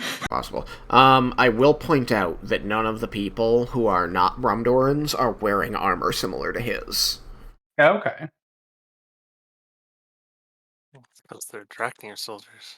Okay. Vendar, you do recognize that is the case. I assume I recognize some of the soldiers fighting, in fact. You do.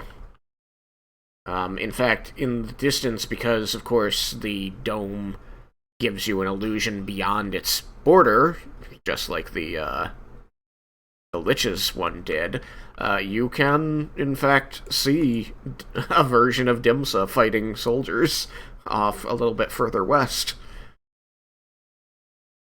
Do I see Thandros? Yes.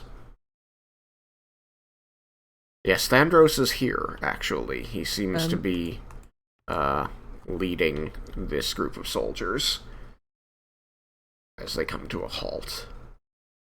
I'm out of character. I'm a little bit confused because I just got back from being BRB. I had to deal with some things. Yes. What is going on? Laromendis cast a spell that encased all of you in a dome of purple light, which then transformed the area you were standing on into a scene from the past. And a bunch of soldiers appeared all around you, wearing two different sets of armor, clearly fighting each other, and several of them have now stopped and addressed your group directly, saying, "Where did you come from?" And we know that it's supposed to be a scene from the past. He told us that. Yes. Yes. Okay. He explained the spell that we will be seeing a specific time and this place at the day and time that, a little bit before the time that Vendar's brother was taken, things would be able to be interacted with. So, because Laromendis assumed that people would think that this was going to happen, but didn't say anything. I'm confused. If we can interact, then would that not change how it happens? And like, that wouldn't actually change what happened. Cookie for the young man. So, I suppose that would have been asked before things, since the spell was explained. I mean, the easiest thing to do is to become invisible and watch. Yep. Which We didn't do. I don't have regular invisibility. I only have greater invisibility. How many people can you cast it on? Only the one. Oh. And Vendar can cast it on himself, but only once, and it only lasts a minute, right? Yeah, greater invisibility is only a minute. Yeah, you can. The only way to cast greater invisibility on 2 people is with twin. It doesn't scale. But I think that we can leave the space. Yeah. And you do have a path that isn't yet blocked. It doesn't look like the space ends from the inside. It looks like it continues. You can see Everwatch in the distance. Its walls, pinpointed with archers, and you can see the tops of trebuchets behind the wall. You have been. You feel fully like it is now heading in dusk, and you're in the middle of a battle out in the where this army has just recently arrived, and you can see them setting up their siege weaponry. And it looks like these guys have just come in to stop them. Sorry, go ahead, Vendor. Another question I would ask would, could we be hurt by this spell? I'm trying to remember what we had talked about around that. We hadn't talked about it specifically, it looks like, not from my notes. Creature is in a place that no longer exists when the spell ends. Yep. Focus and reagents. Interactive. Allows the user to pick a point in time, replace, view events that took place in an interactive manner. But you will remember that you could be hurt by the illusions of the... as you got closer to the Lich, and they became more real, you could be hurt by them, but some of your wounds were still illusory, so you were always hurt. When you left the illusion entirely, some of your wounds healed. So that would be my guess for how things would function. It might be slightly more forgiving than the Lich's stuff, but it is probably not nothing. So, may I pose a question, just for mechanics' sake and curiosity? Sure. Mechanics are interesting. So, while the wounds heal, or at least some of them, when you leave the barrier, if you die, are you still dead? Because my guess would be that it's you're taking the wounds, your mind thinks you're hurt until it's not. Yeah. But you can, in this world, you can die if your brain thinks you're dead, even if you're not injured.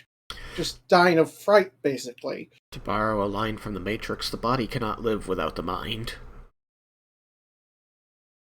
So that's my question. Does dying get fixed? You can believe that it doesn't, because that makes the most sense. But until somebody tries it, we don't have the best answer. Wait, would that be like a thing from Sword Art with Kirito, where he overcame the thing with sheer willpower? Sheer willpower. I'm not sure sheer willpower is going to help with this one, but anything's worth a try, I guess.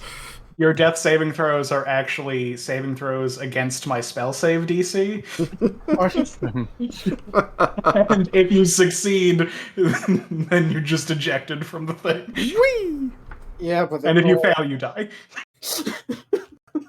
Yeah, beating an 18 with a d20 and no modifiers will be fun. I mean, you could Oh. at least make it like an enter or wisdom save, which could make things better or worse. Yeah. All right, so you guys have been speaking telepathically. The instance after you have appeared as the image has seemed to notice you. What is your plan of action?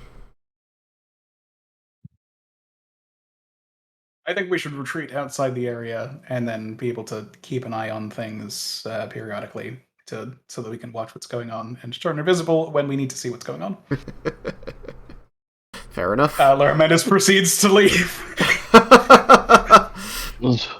So Takes the disengage action and runs. yeah, as you do this, like the three around Dymsa, like point and go, "They're sparring! Get them!" So you may take your disengage action and book it.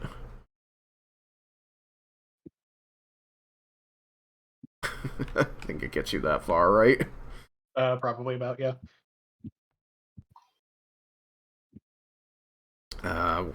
I'll just go in the order that I see things. Vendar, what are you doing? You see Laromendis, like, booking it.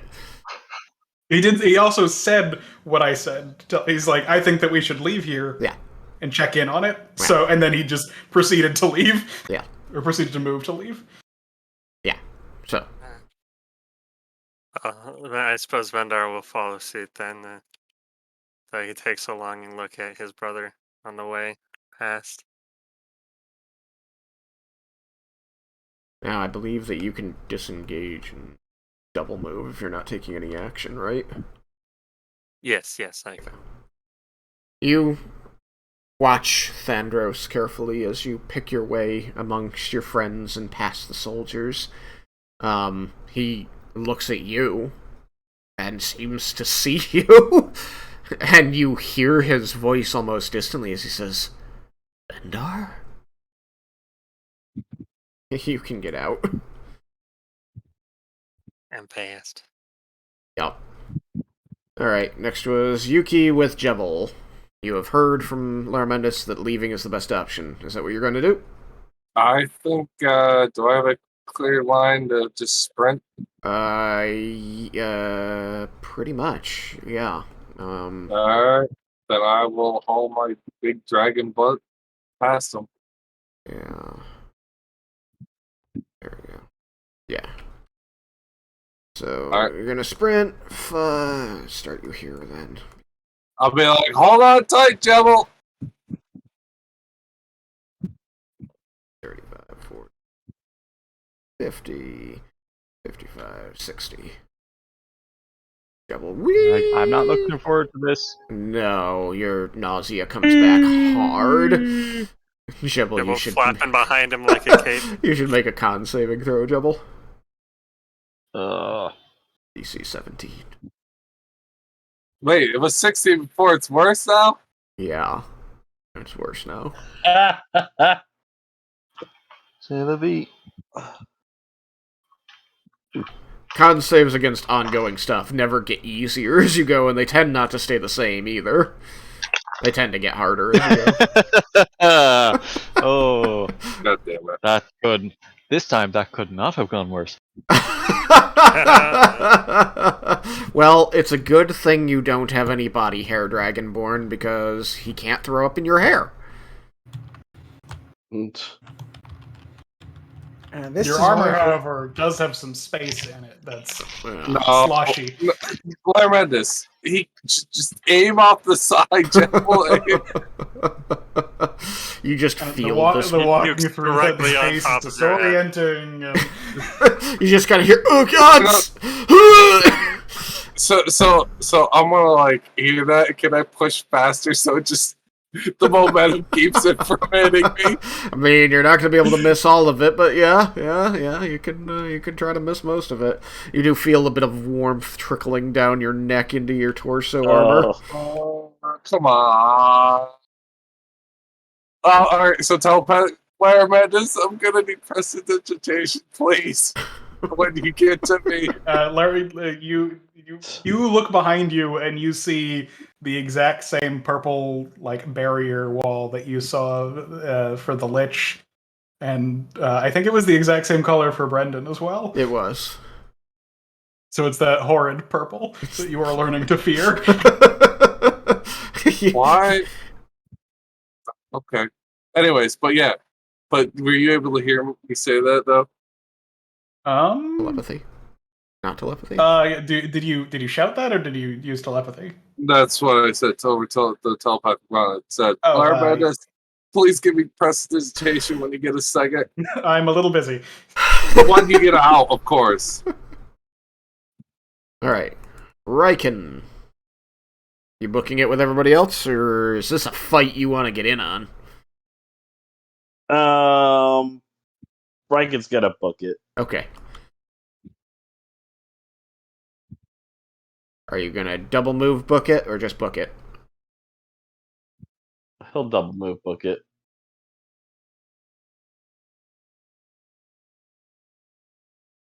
Oof.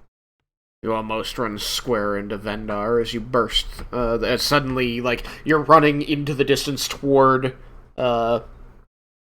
Everwatch, with the sun setting in the west, and suddenly you break through the barrier. The light shifts dramatically to the other side. It's now coming from the east, and Vendar is right in front of you. You tumble to the side, managing not to bowl him over.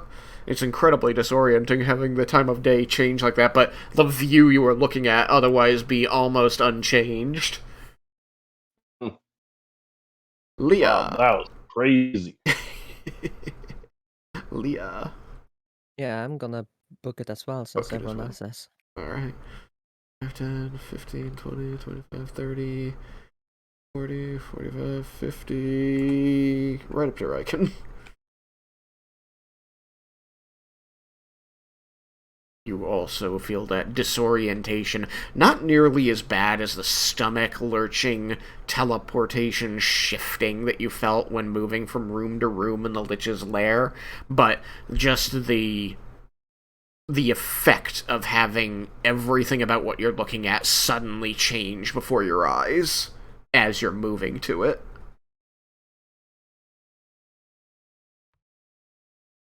Disengage. 10. 15.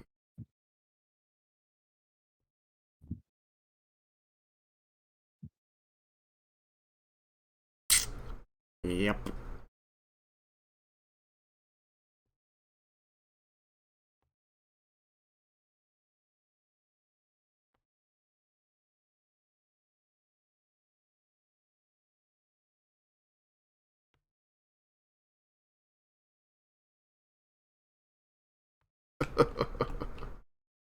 Now, some of them engage others, but, these guys come after you. So... Huh? Oh, sorry. Oh, okay, no problem.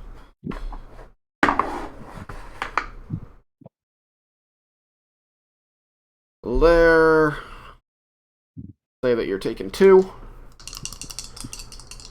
Okay. As these guys, with swords or spears, run at and thrust their weapons towards you for a 12 and an 11 against your AC. Okay, I was prepared to cast shield because I hadn't declared casting mage armor before, but even without mage armor, both of those miss. The other 2 are going to try to attack Dymsa.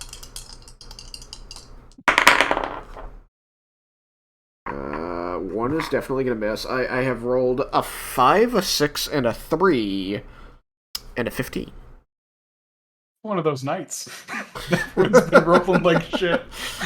And Dymsa didn't have his shield on, so the 21 is gonna hit him. For minimized damage. So he's gonna take 4 points of damage. And then, Lair, it's your turn to do stuff again. You're gonna disengage and run again? Yep. Okay.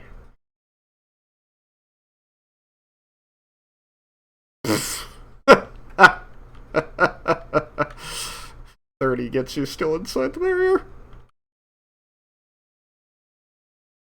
Disengage. 5, 10, 15, 20, 25. Let me just double check this. 5, 10, 25, 30. Yeah. I might Misty Step.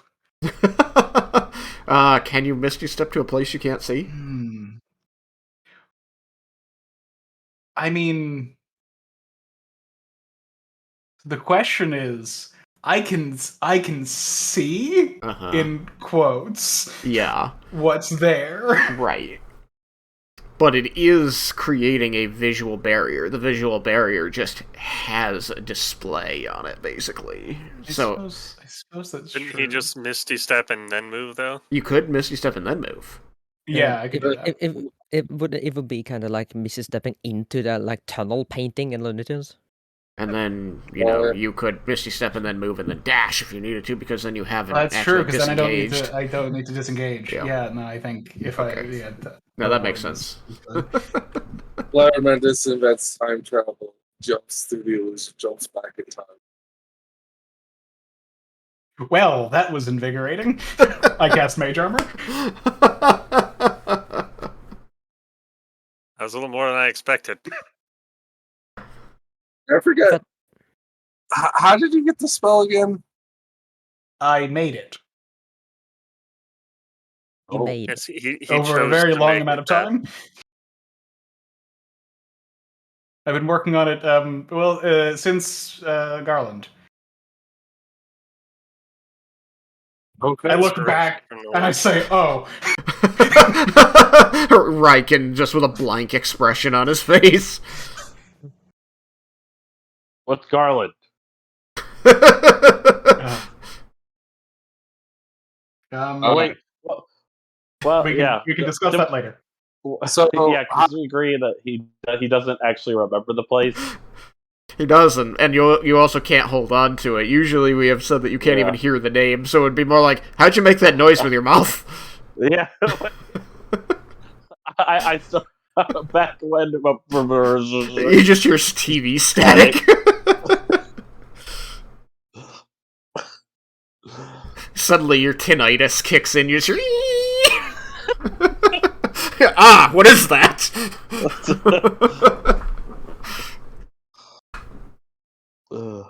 So, as I said, I think that the best course of action will be to periodically poke through to see the situation going on there. And then when we get to the right moment, turning invisible to watch it. We can't actually see what's inside while on the outside. I think that we can poke our heads through. Yeah, I'll allow it. lose their people to see floating heads. Yeah, I mean, there's a battle going on. It's very chaotic in there. Who's going to notice just the head? You notice the occasional floating face. Be on the ground. They'll think that it's somebody's head that's dead. It's perfect. It's gruesome. Laromendis lies down and sticks his head in.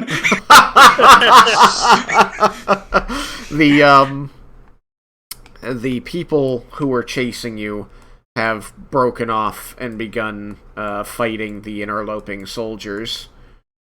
It looks chaotic. You can hear orders being shouted, both from back over here in the southeast, as well as from this man here, who seems to be commanding a squad of about 8 people, And as you watch, you see people fighting and taking injuries and dying. For being very vastly outnumbered, the squad of 8, wearing not necessarily Asparan colors, seems to be doing pretty well. They're definitely causing a lot more casualties than they're taking. But you can see, as you look toward the other borders of your spell, that other crews that were working on trebuchets have abandoned their work, leaving trebuchets partially built, and are charging over, drawing weapons to join the fray. Mm-hmm. Laromendis is telepathing what's going on.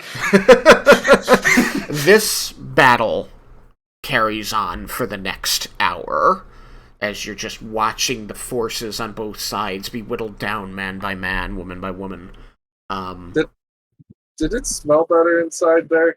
Yes. Slightly. Significantly. It smelled mostly of, like, weapon oil and grass in there. Out here, it smells like decay. Because it's gonna gently set down Jebel Moses take a second. It's starting to smell. Sticks his nose in. Yeah. Just his nose. Yeah, as you watch this play out over the next hour, it begins to smell heavily of blood. But even that is easier to take than just the straight up rot.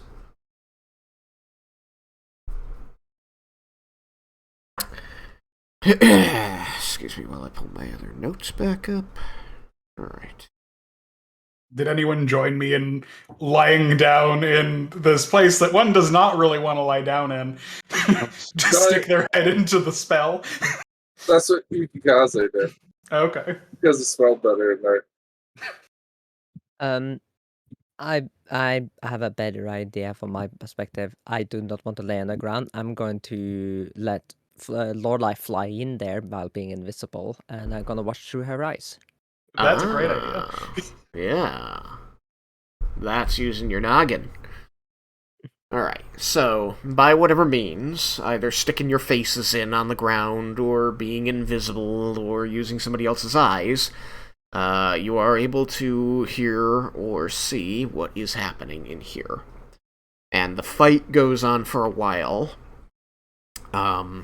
And you can see the Brondorans are losing many more soldiers proportionally than Thandros is for a while. But eventually Thandros is cut down to just half of his original number. And at this point, you can see to the east a group of soldiers has mustered but not entered the fray. And you can hear a shout go up from, again, the commanders that seem to be inhabiting this part of your battlefield, who tell them to loose. They all raise bows and begin raining arrows on the area, striking the ground, striking their own soldiers, striking Thandros' men. And it is just being pelted by volleys of arrows from about 30 guys. Just 30 arrows at a time, wave after wave. And at this, you see Thandros muster his men, shouting to them to take out the archers. And they begin pressing toward the archers, utilizing the Bromdoran soldiers among them as shields against the falling arrows, and making their way across the field.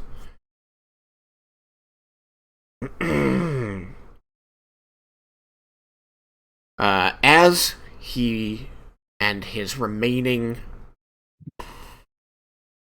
3 soldiers, two soldiers, are approaching, nearing the archers that are still laying into them volley after volley, a squad of spearmen comes up and hems them in. You see a plumed soldier, wearing the colors of Bromdor, march up behind, outside the ring of spearmen that have Thandros and his 2 remaining soldiers surrounded. and this woman barks an order as the archers have ceased fire, and she shouts directly at Thandros, "Tell them to stand down!" Now, these are just the ones with him, the two remaining you can see. I will point out that to the west and to the south, you can see more people wearing the same armor, wearing the same colors as Thandros, still fighting. And he still has a good number of soldiers. Just the squad he had with him was about 8, down to 2. You see as Thandros, you see this consternation crossing Thandros' face. He does not wish to accept defeat, but he also clearly does not want to get more of his soldiers killed. But he does not answer right away. And you see the plumed officer nod to one of the spearmen, and they thrust their spear forward, impaling the throat of one of Thandros' 2 remaining soldiers. And the man drops to the ground, gurgling. Thandros cries out for them as they fall, using their name. You can see the pain in his face as this happens. And he turns back to the officer, who still looks as firm as before, as he says, "They may retreat. They fought bravely and well, and were defeated. Without me, they will not fight. Refuse, and I will let them fight to the last." The soldier, the remaining soldier beside him, cries out some form of defiance, lost in the murmur around them, the battlefield still clanging with weapons. He turns to the soldier and says loudly, "Take the others back. We are not enough to stop this war. I would not waste your lives when another avenue is yet to open." At this, you see the officer, the Brumdoran officer, smirking as she says, "That's right. Make sure they know we will not hesitate to crush them if they do not follow your orders now." You can see as Thandros looks around him, taking in the battlefield, which, as you have, clearly his numbers are dwindling, even outside of his squad.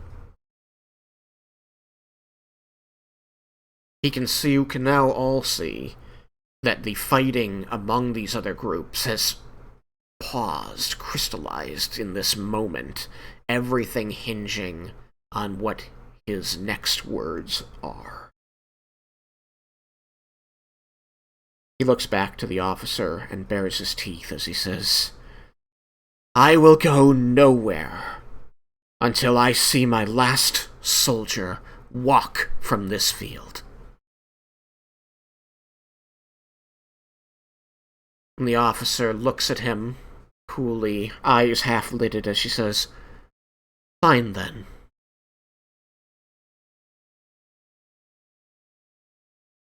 The orders are given. Weapons are not sheathed but lowered. And you watch as the soldiers wearing the same colors as Thandros leave the field, many moving slowly, stopping, looking back toward their commanding officer, as he simply nods to each one that does, silently telling them, "It's all right. Keep going. I'll be right behind you."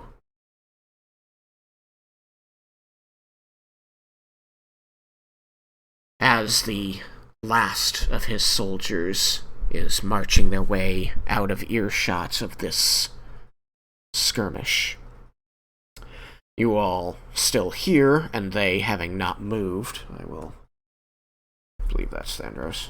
Nope, he totally lied. This was Thandros.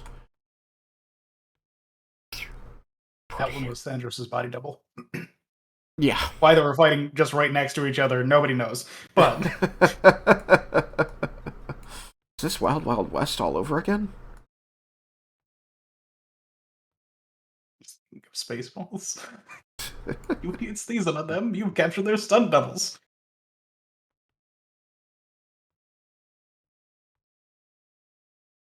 Goodbye, Jebel. Oh, wait, Vendor. Hi, Vendor. Oh, you're getting closer to Thandros? Yes. Gotcha. Sorry. Yes, you may move over there to get closer to Thandros. Would the others like to as well? Sure. Okay. Whoop. Move you.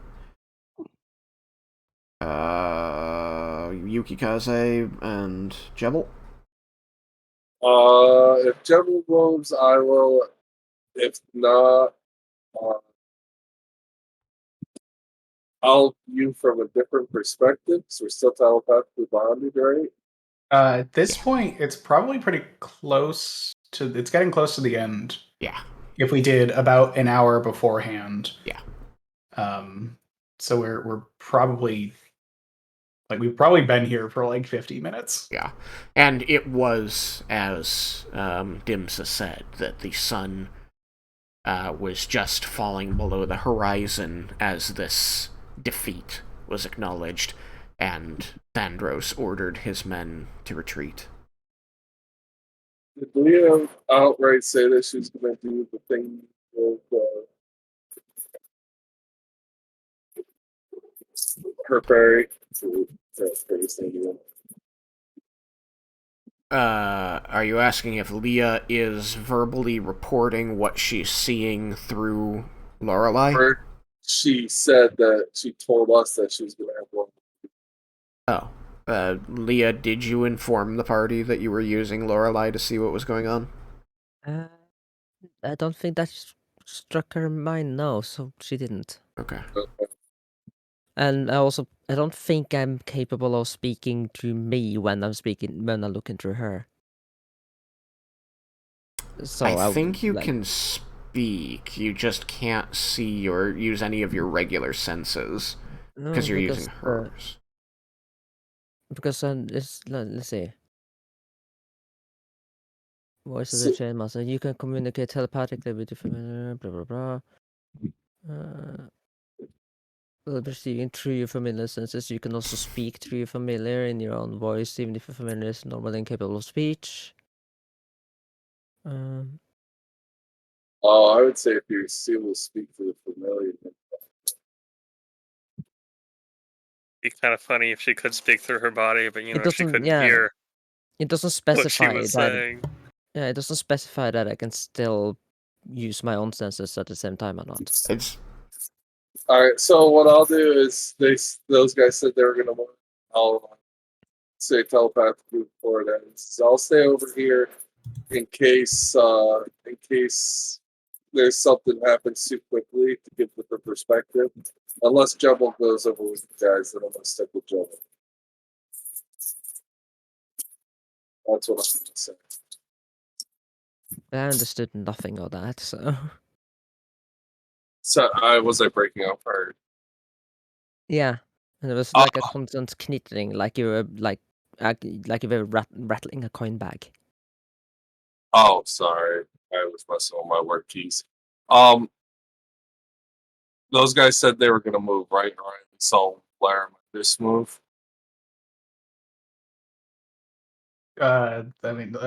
Laromendis did move, yes. Okay. So I will see that you guys are, or know that, assume that you guys are all, or some people are moving, and just say that, like I said, I'm going to stay over here to get a different perspective on stuff, just in case something quickly happens. Unless Jebel wants to join you guys, then I'm going to stick with Jebel. Is what I'm going to say telepathically.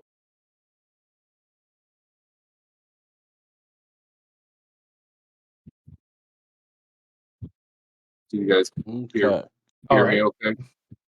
You're welcome to stay wherever you want. I wouldn't recommend going inside too far, but No, I'm just gonna keep my head stuck in because it smells better. And I can see It does. stuff. It's a lot easier in there than out here with the rot. All right, that's it for me.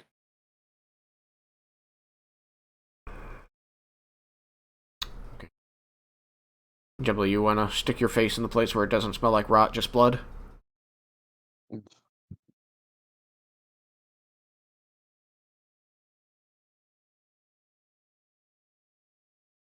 Oh, I was muted.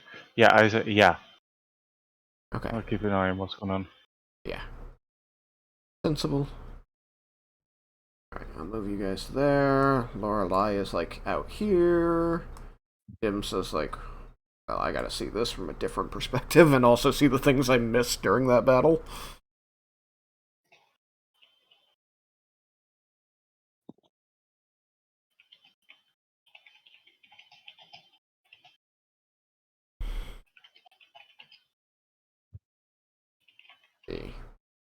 So, right.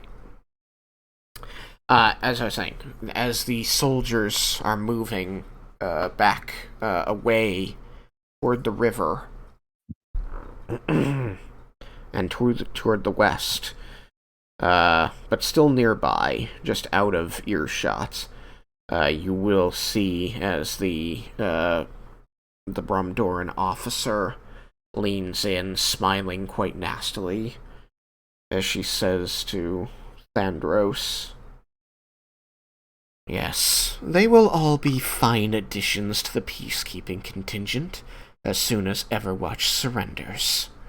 It's only a matter of time."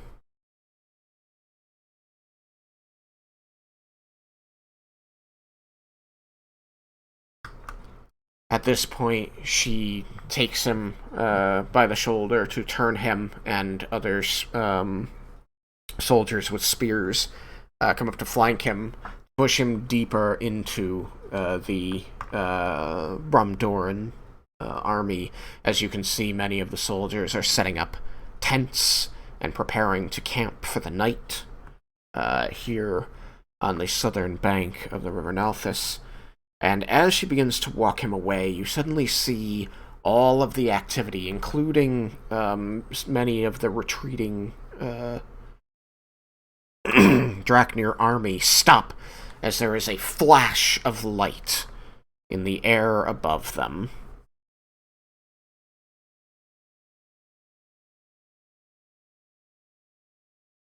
Suddenly, everyone is shielding their eyes against this brilliant burst.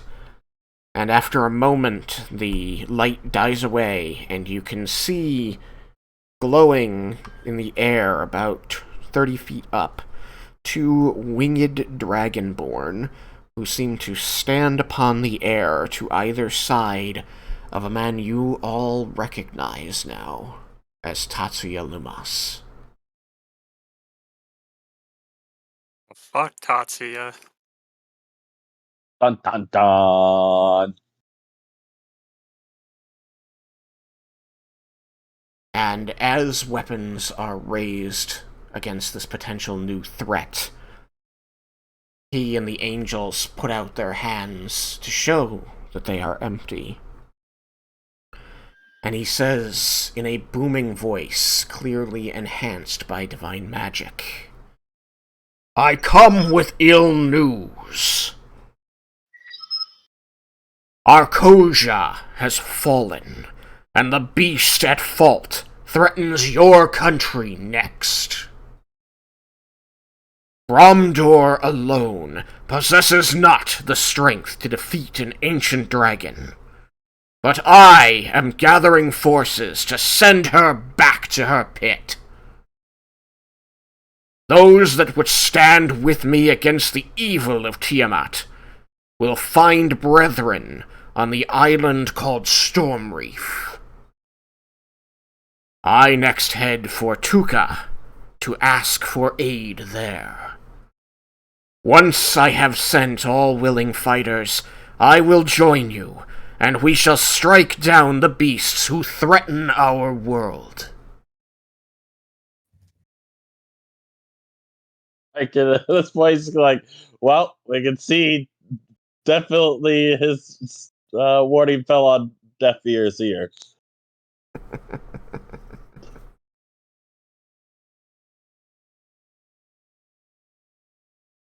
Now, in the ensuing several minutes, there are questions and cries of defiance, and he seeks to answer some of these.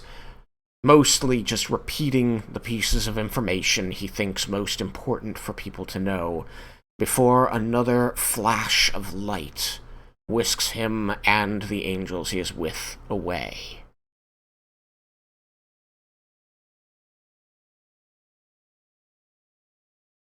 After he is gone, you bear witness to a great deal of time as the Bromdoran soldiers discuss what they witnessed and argue, and many argue in favor of heeding this clearly divine warning, while others say that it must be a trick of the Asparans.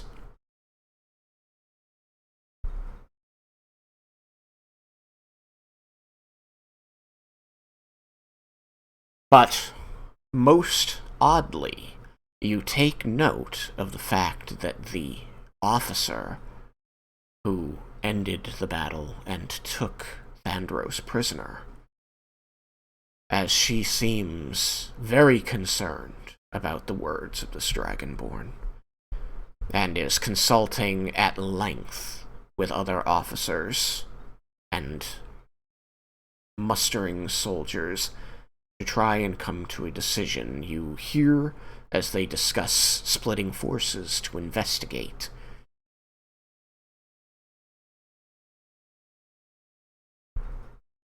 By the end of your second hour, what you know is that the officer who took Thandros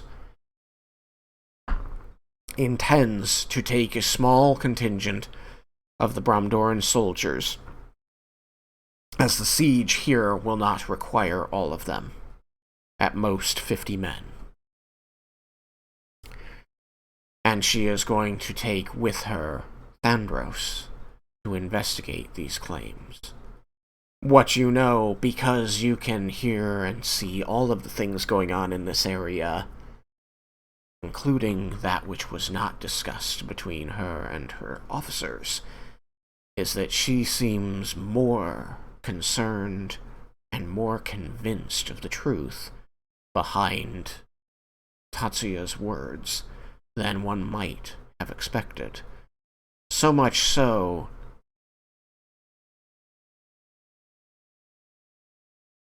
that she is not taking Thandros as a prisoner. Thandros is also concerned about the words of this Dragonborn, the sudden and very magical appearance of this person. And he also wants to find out if there's truth behind these words. So what you learn by the end of this is that what you were told by the soldiers was true to the best of their knowledge. Thandros was captured by the Bromdorans. The rest of his soldiers were allowed to retreat back to Elazon without him. And as they were making their retreat, Tatsuya appeared to speak of the coming of Bala and to try and recruit soldiers. And while largely this did not work on the Bromdorans, a small group of them, about 50 strong, and including Thandros, went to investigate the veracity of the claims. Now, whether this means that they will go to Arcosia or to Stormreef is not entirely clear, as both are discussed. But it does sound like Stormreef was going to be their first stop.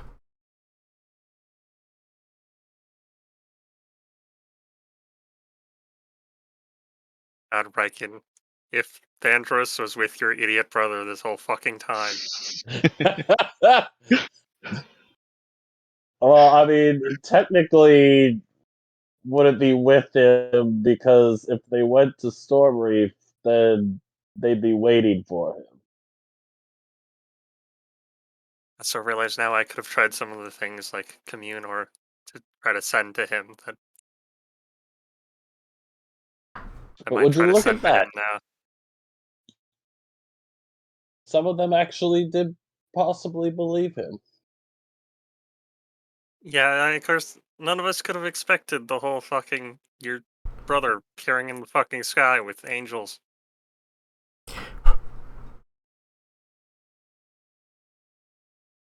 Yeah, he likes to put on a show. Yeah, runs in the family. I put on a better one though. It I don't need angels. Tatsuya was with us like yesterday, and And with that, the image before you begins to lose clarity as the purple glow suffuses the area and it fragments up and breaks apart, fading away back into the foul-smelling former battlefield that you've been marching around. And I turn to everyone. I go, "Are we done here? Can we get out of here now?" I immediately begin prestidigitating myself and the air in front of me. I'll be like, Jubble, are you ready for me to pick you back up again? Yes, please. And I'll pick him up. Okay. You guys are sharing the posies. Everybody has their version of posies. Everybody's good. You do realize that Dymsa has had his own this entire time and didn't warn you about this. He's a good friend. yeah, I Really had good friend. out of character. I had considered being like when it was Vendar with it before he went back after giving it up. I was like, you should probably offer to share it with him. I figured glad he I already didn't. had one because he didn't say anything. It's true.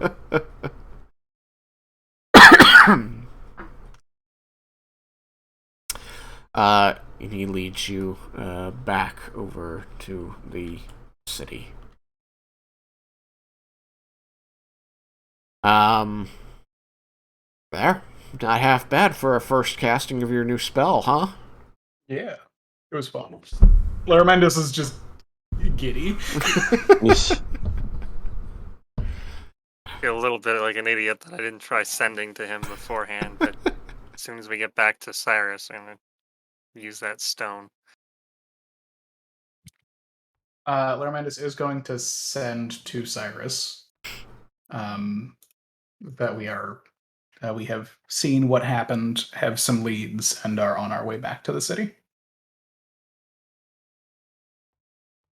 And give an estimate of time. It was like a 40-minute Alright. walk, you said? Yeah.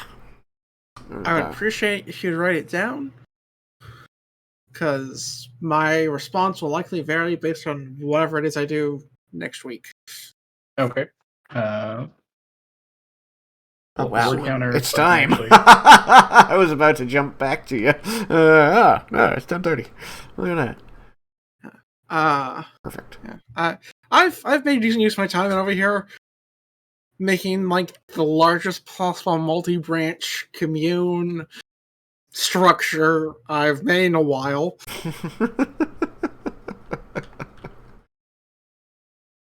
I just like you going up to the old lady saying, I'm here to ask some questions. She's like, why don't you ask questions at the church? They specialize in that shit.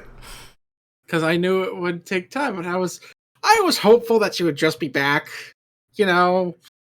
Maybe. Didn't want to just go wasting someone else's, time and spell catching energy and possibly my own money if she's just, back at work.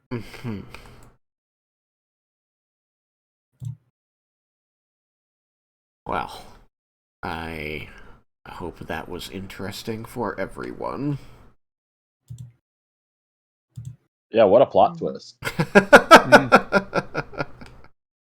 I'm chock full of them, Alex. Yes, you are. So, still think it was a good idea to let him go? Didn't have much of an option. Yes, because it's Um, these reasons that my catchphrase to Tristan is always now "fuck you, I love it." That's Alex's catchphrase for Yep. sure, at least. Oh, you don't love it, Derek? I am curious to see how it goes. It has certainly given us great information as to where they are hiding in case negotiations or other things need to occur. You get to go visit Storm Reef.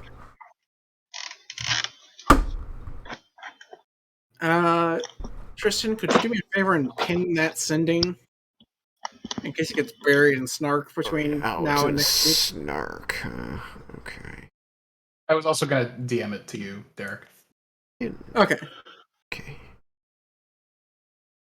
What else? The pinned in shark.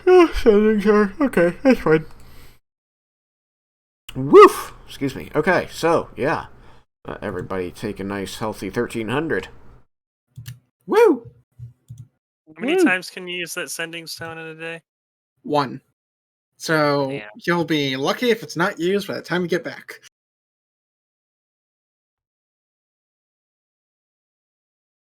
I don't know. I don't think this was a half-bad little battlefield map for 5 minutes of work. Yeah, Not bad at all. It did exactly what it needed to, and like it conveyed everything that needed to be conveyed. So How much XP did you say it was? 1300. 1300, okay. I am a whole 130 short of 200,000. Which isn't like a level or anything, it's just, a fun number. Alright, well, 205. there was a hard stop asked for tonight, and it is 10:29, so I'm going to honor it and say, bye, stream! Bye.